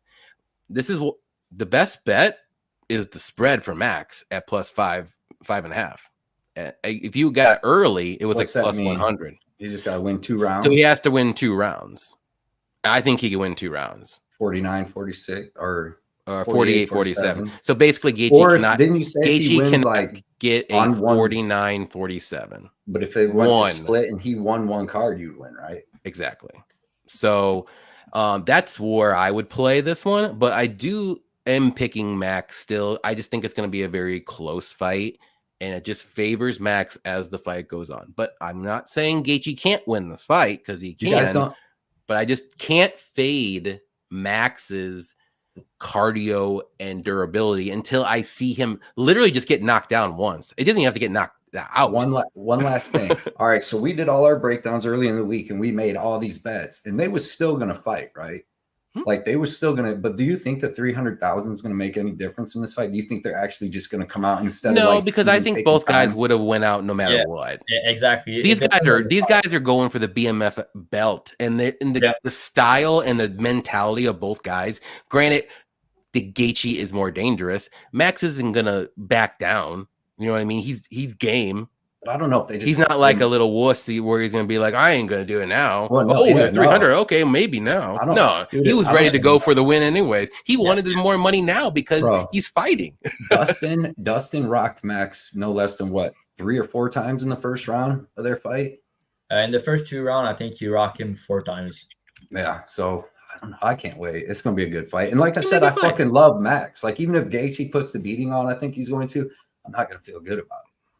It's gonna be a good fight. But all right, we got the co-main event, a little stinker here. We got Zhang Weili versus Yan Xiaonan and Cody. I'll let you start this one.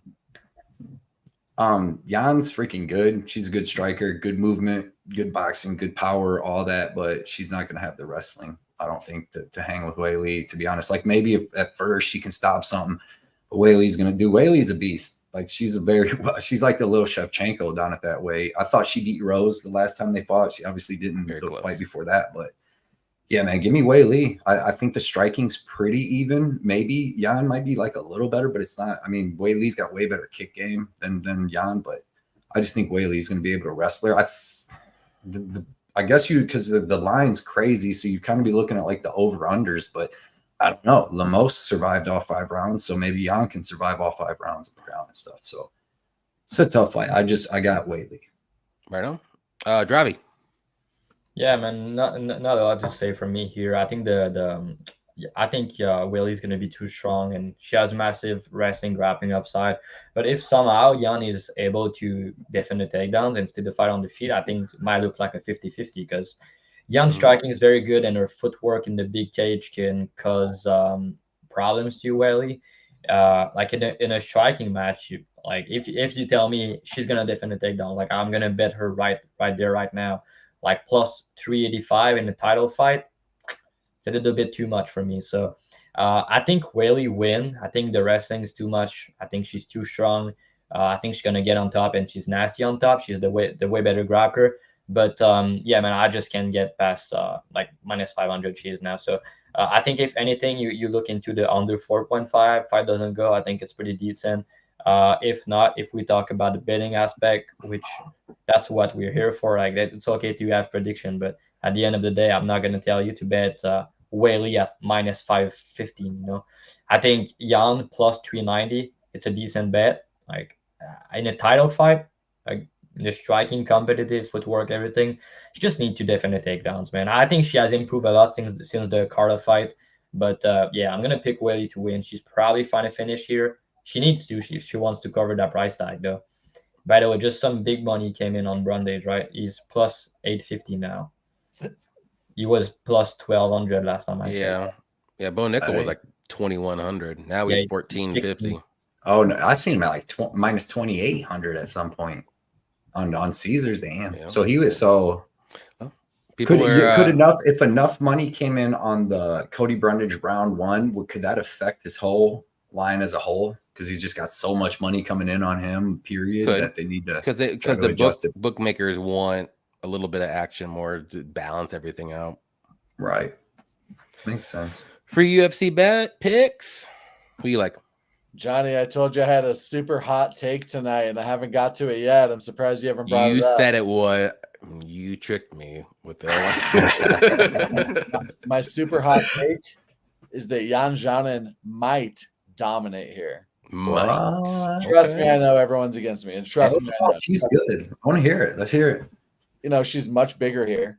We all can look back at the Carla Esparza fight where Carla went 3 for 3 and dominated her. That was 3 years ago. You know, Yan Zhang has been training with Team Alpha Male in California. She does nothing but train her takedown defense. I think on the feet, like we've seen Yan Zhang fight life or death in a lot of close, very close striking fights. I think we can see that here. I've got 4 units on the Yan Zhang spread. Okay. That's a great look. I think this could be a very close fight. Even if Zhang Weili gets takedowns in 2 rounds, I think this could still end up, 48-47 for Zhang. We've got 4 units on the spread for Yan. Got 3 units on her money line, and I've got 1 unit on Yan KO. I don't hate it, dude. Yeah, I don't hate it because she's good. This line's off. It's all off. your eggs in one basket. Like Weili should be like Weili should be like minus 200 I like at the most, though. and that's based off just her run and like the past. So she should not be minus. So hey man, but for you, she might just catch her right off the bat. What did you got for the point spread? What's the odds you got? So I got the plus 5.5 rounds. Bet it for 2 units at plus 140 and another 2 units at plus 165. So she's got to win 2 rounds. It's plus 195 or right finish. Now. Is it plus 190? And it's going up, yeah. It's a little frustrating because I was betting Yan early. Like I love chalk. I'm so chalky. I love betting favorites. I love putting future favorites in parlays. I've been staring at Weili at like minus 350 for months. Never got to it. I've always thought this was a close fight, but I should have waited for the last minute to bet Yan. That's for sure. So she needs to win 2-round unanimous, right? So if it goes to decision, Weili cannot get 1 judging scorecard of 49-46. If it's 40, if it's a split, or if it's 48-47 unanimous and Yan loses, you still win that bet. Or if Yan gets a finish, you win that bet too. If she can stop the wrestling, she was way bigger. She's freaking way bigger. And like you said, I like the whole alpha male angle, all that. So yeah, bro. I think the plus. I didn't even know it was fucking plus 195. She wins, dude. You're gonna be so happy. A lot of people's gonna be so mad. I stayed away from this fight, but yeah, Yan, I bet Yan at plus 290. I think against Marina Rodriguez, and I thought she won that fight. Yeah, that was a good bet either way, win or lose. Dude. That was like a close. I bet Marina by decision was like minus 120 or something. I was like, dude, like I'm so lucky I won that. That was a bad bet. Yan won it. Yeah. Yeah, I think he could have gone either way. I was happy, but you was on the right side there. But dude, plus 195, man, like I'm considering it too now because I feel like Weili has way more finishing upside, so that's dangerous because of that. But like you said, so if Weili finishes her, what happens on that? You lose. Oh, okay. Yeah, so it's not like decision, no action or something. No. But like if she doesn't finish her, like man, I think the plus 5.5 is gonna cash, man. Like I really do. If she doesn't finish, if it go the distance, it's probably gonna be close. Like you said, I agree with that. Yep. Yeah. I mean, just my breakdown real quick. I got Weili because I think she does have that wrestling and grappling upside. But on the feet, I do think it's going to be close, but I just think we've seen Weili, use her wrestling recently against Lemos, and even Rose when she wasn't even that great of a wrestler, she just did it and she was very successful. And true that. I know it was a while ago, but Yan was brutally KO'd by Carla Esparza on the mat. But I know she's switched camps and all that good stuff. But so that's not the greatest look. But I do like that spread bet. Now that you're talking about it, I think it's good. If this fight does go to, I think this fight going to decision probably happens more times than not. How much do you win if she just hits them all free? If she just wins, what just wins? a ton. 13 units, or I don't know, I suck at math. I was told actually probably more than that, dude. You said you got there'd be no math involved. Okay, it's over 20. Like because you had like 3 units on the money line, and then 3 units on the money line. Yeah, no, that's already like 12 right there. If she wins, dude, or covers that, I'm gonna be rooting for you, bro. Honestly, like I love Weili. I like she's got such a great personality. I'm a big fan of both of these fighters. I love parlaying Weili because she's reliable. She's well-rounded, great wrestler. Like Weili is my favorite person to parlay. And I just think this is too close of a fight. Yeah, it can be. Like I said, if it definitely stays on the feet, it'll be very close. Oh, hell yeah. I just think that wrestling, Weili has got it, and she'll win the minutes, and she's shown that she'll do it in the Lemos fight. Like I said, she's been. And you guys called it out. We've seen Weili win via crucifix. We've seen Jan lose via crucifix. So I get it. Trust me, I get it. But I think we're looking at like 3 years ago. True. Yeah, I mean, she definitely leveled up. I mean, but and then the thing too with Jan is like she's just not dangerous anywhere. Like, yeah, she got that knockout against Andrade, but it's Andrade. Sure. Like she's kill or be killed. She rushed in, she got hit on the temple and binked. So Weili's not going to be rushing in like that. So, yeah, but that's where I'm at with that one. All right, we got main event. This is going to be a great fight. Before we get into it, we got about 250 people in here. Please hit the like button on YouTube. Follow us on Twitter if you're just watching or listening to us on there. Definitely check out Dravhy and free UFC bet picks. The links are below in the description. Definitely check them out on Twitter, Instagram, YouTube as well. They do great work for every card. Sharp guys. Both of them have Patreons as well, which they'll go over after we're done. So definitely check them out on there as well. So the main event we got is going to be Poatan versus Sweet Dreams and Dravhy. Give us your Sweet Dreams breakdown. Sweet Dreams. Yeah, man, that's a banger. I think most of us think that Hill's going to win, if I'm not mistaken. Cody, are we going to disagree again? Yeah, but it's not a big. It's okay. Because it's weird. Mine's basically more injury based. Like, but I'm not betting. That's fair, dude. Like, I think Pereira is gonna get knocked out soon. Like, if it's not this fight, he's gonna get knocked out eventually. I don't think he has the best chin of all time at his age now. I think might be weird to say, but he's on the decline, Pereira. I know he's the champ and everything, but he's not the same guy that he was before. And yeah, he's a bit chinny, man. Like, and Hill can pack a punch, and he's a very good boxer. Pereira is very hittable in the pocket. I think Hill has he's super fast. Super fast. And the fact that he's probably gonna fight southpaw make me confident that the leg kick's not gonna be like too much of a factor for Alex. The injury is a bit of a concern, for sure. But yeah, man, I think Hill's more durable. He throw more volume. That's similar to Max, man. Like, but I think that he can match Pereira power. That's the difference, though. But yeah, I think he's more durable. I think he has more volume. Like, I bet him against Glover, man. That was a pick him, dude. Like, he put in on masterclass. That was crazy. My worry is if you look a little bit deeper into tapes, he's getting clipped by some left hooks. He's open to that at time, So that's my concern, because we know Pereira has that left hook, that touch of that. But I've realized that I've made a lot of success on this light heavyweight division. Like, I bet Pereira against Prochazka. I bet Hill against Glover at Pick'em. And I think I bet. Oh yeah, I said Blachowicz against Rakic. Like, in some of these big fights, like I was on the right side more often than not. But I bet Glover against Prochazka though, so I lost that one. But like I said, he was on his way to win, and he was a big dog, so I don't mind that.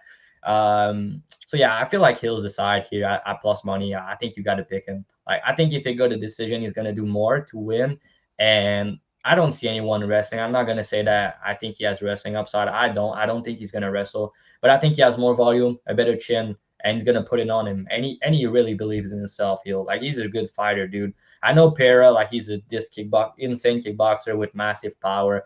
But Hill's striking, man, his MMA striking is very good, dude. And like, his knee in the clinch, watch for that, man. I can see him hurting him with a knee in the clinch and then putting him out. But I'm gonna pick Hill, and I think he knocks him out. And still, should I say? Who knows? It's new. Yeah. But I mean, he never lost that belt. No, I know. I'm just saying it's new. Cody, who do you like? Yeah, dude. So like I said, I didn't bet this fight because I think Hill is actually the better fighter. Like, not the better striker, but he's going to be faster. Like, his hands are going to be a lot faster. Like, Pereira's got that long ass arms. He's got like tall man defense. Like, he barely even blocks. Like, even against Yuri, he was kind of taking some shots. Like, he was about to start. I'm telling you, I had a bet, and my heart was sinking because Yuri was starting to put the pressure on him, and it looked like he was like like tired and folding, and it came from like the 1.5 minutes of grappling that he had to do in the first round. When he came out in the second round, he wasn't throwing them quick leg kicks and stuff no more. He was just kind of, more stationary, and then started getting hit, but still got that left hook. It's like Artem said, I seen that. It's like Jamal Hill does have phenomenal striking, but that's against a lot of people that don't have good striking, but the Johnny Walker knockout was nice, but I still love his boxing. I still do think he's going to be faster than Pereira, but like, dude, man, his Achilles, like to rupture that, like that thing busted, and they have to go in and bring it back. That's why his scar's so big. Like it takes so long to just heal from that, and then to recover, and then to build yourself back up to like the fucking machine, like fighter. Like I don't think he's going to be near the percentage that he was. I honestly think that like he came back to get the bag, dude. Like, but I still think he could win. I'm picking Pereira though, because I think he's going to start leg kicking him. He's going to hit him. He could even hit him with a left hook if Hill gets reckless. But like without that injury, if they fought 16 months ago, or that injury never happened, I would pick Hill all day. So take it however, but I'm taking Pereira because I think his leg kicks, I think his just leg kicks and everything's going to be the difference, Mm-hmm. And I kind of hope that Hill wins though, because I like him. He's a freaking tough dude.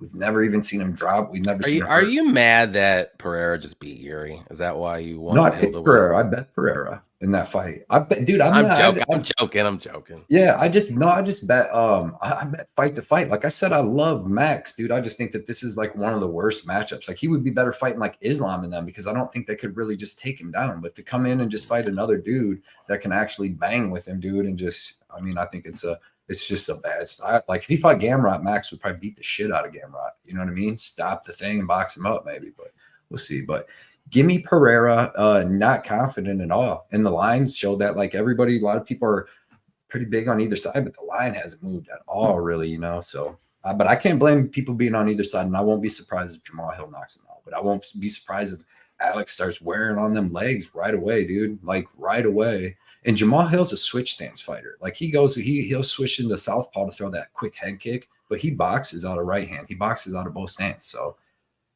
we'll see if he can even switch stance. He might have to just be out of one stance the whole time, and that wouldn't be good for the leg kick. So we'll see. But give me Pereira, but not like confident, like I said.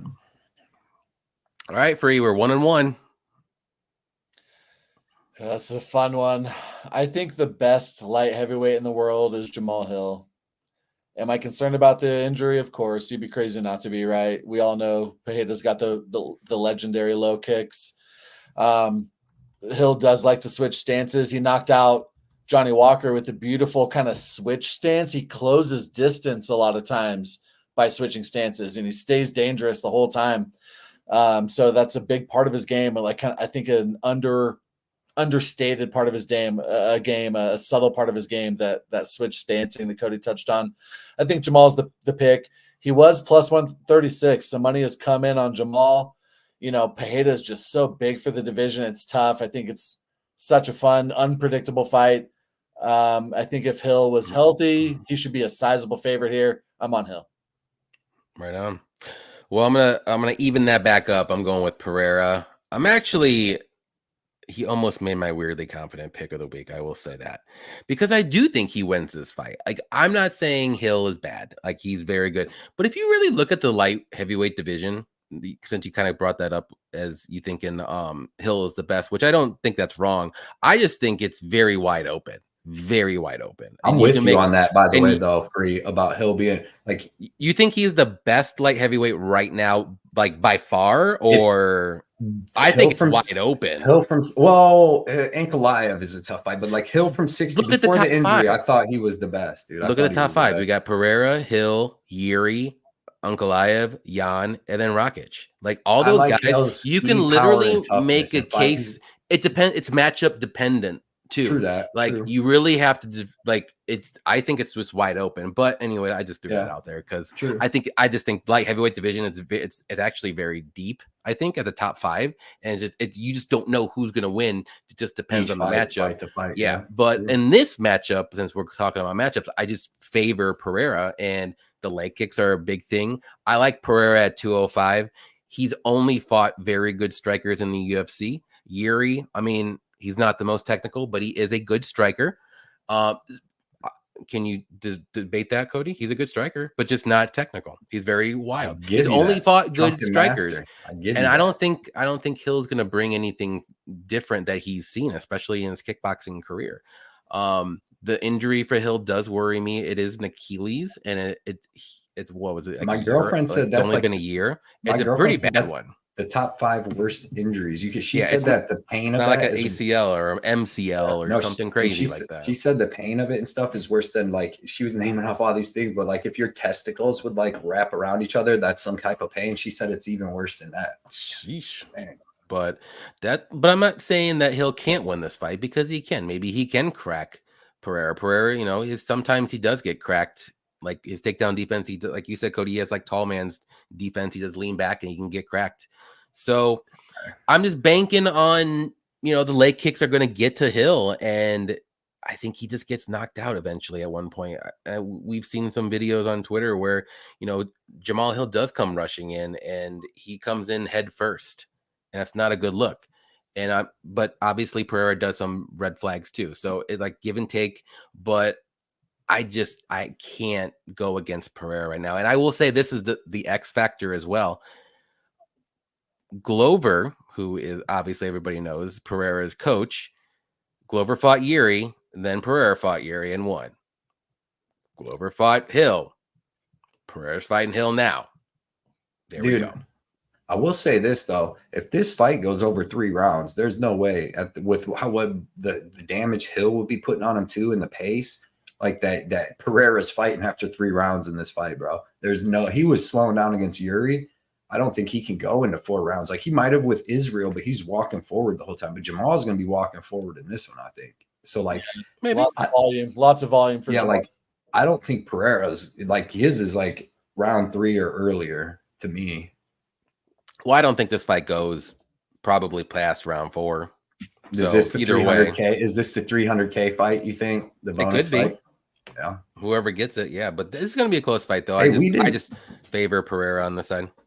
So besides probably Bo Nickal, did we agree on one fight where all 4 of us agreed? Jalen Turner probably, right? I think Turner.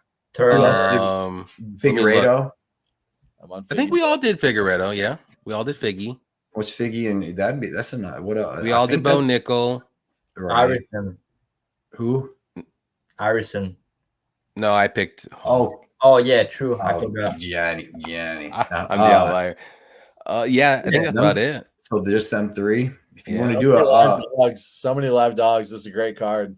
Yeah, that's dude. I can't. It will be starting in less than 24 hours where I'm at, and on the East Coast, 24 hours, baby. True. So we had Figgy, Turner, and Bo. Probably under. Let's do the under. Yeah, that's plus 144. Hey, I'll put that. I got to put Baby Blood's little parlay in. Turner Figgy under 1.5 in the Bo Nickal fight, plus 144. A little dinky parlay that we all agree on. I like it. But all right, guys, we've been 3 hours. We've been chilling. We've been fighting. We've been drinking. We've been all this stuff. We appreciate everybody hanging out with us in the chat, on Twitter, on YouTube. If you didn't hit the like button or follow us or subscribe, please do so. The links are in the description for all 3 of these guys as well. And before we take off, Cody, do you want to say something before we go? And then I'll hand it over to the guests. No, I just appreciate the guests coming on. I appreciate everybody hanging out in the chat with us all night. It was a fun show. This is a good show, and I can't wait. I mean, I want to wish everybody good luck tomorrow for UFC 300. Check out these guys' links and all their stuff, because I'm telling you, they're both super sharp. They put out good content, all kinds of stuff, and they put the work in. So that's for sure. So they're definitely worth a follow, and just check them out. That's all I got. And good luck tomorrow at UFC 300. I hope everybody has fun. I know people's probably going to be partying. I'm going to a party. It's going to be cool. It's going to be fun. I don't usually do that, but. Right on. Free UFC bet picks. Tell everybody where they can find you, what you have going on, all that good stuff, so that way they can hook up with you. Appreciate you guys. Great seeing you all. Dravhy, big fan. This might be our first show together, so it was a pleasure. Cody and Johnny, love you guys. Great doing shows with you always. Follow me on Instagram, free UFC bet picks, and let's enjoy the fights tomorrow. There we go. Dravhy, tell everybody where they can find you as well. What you got going on? Okay, thanks for having me. It was a pleasure to talk with you guys, man. Always fun to discuss fights, especially for a big card like that, dude. Like UFC 300. You know, we got to always make fun to get Cody riled up too. Yeah, he's a little bit more aggressive now. You know, he's. I know. I gotta watch him. But Cody, You guys were calling me dumb for picking Gaethje. We did not That's a call BMF. you dumb. That's a We did not BMF. call you dumb. I'm on Gaethje. I just think it's close. Yeah. Johnny was in the back going, "You're fucking dumb." But I think it's gonna be close. Just before we end this discussion, I don't think you're dumb for betting him. I think it's dumb to bet him at -225, though. That's my point. No, wait till he beats his ass. He should have been a -1,000. The line don't matter. It's who wins. All right, Dravhy, let's cut this off. Yeah, Tell us where they can find you. Value doesn't We can talk matter. about this all night. Yeah. So thanks for having me, guys. So as you guys probably already know, I have my own show, Beat the Line Broadcast. So you can follow BTL Broadcast on Twitter, Beat the Line Broadcast on YouTube. It helps a lot. You guys know it's always harder to start. So every support is really appreciated. You can subscribe, you can watch. Every Wednesday we go live and we're 3 people talking fights, everything. So yeah, man. I also have a dub club where you can find all my bets, where I post a lot of deep breakdowns and on every fight with everything. You know, if you want a special promo code for UFC 300, hit me up in DM and I got you. It's a big card, man. I hope we all make big money.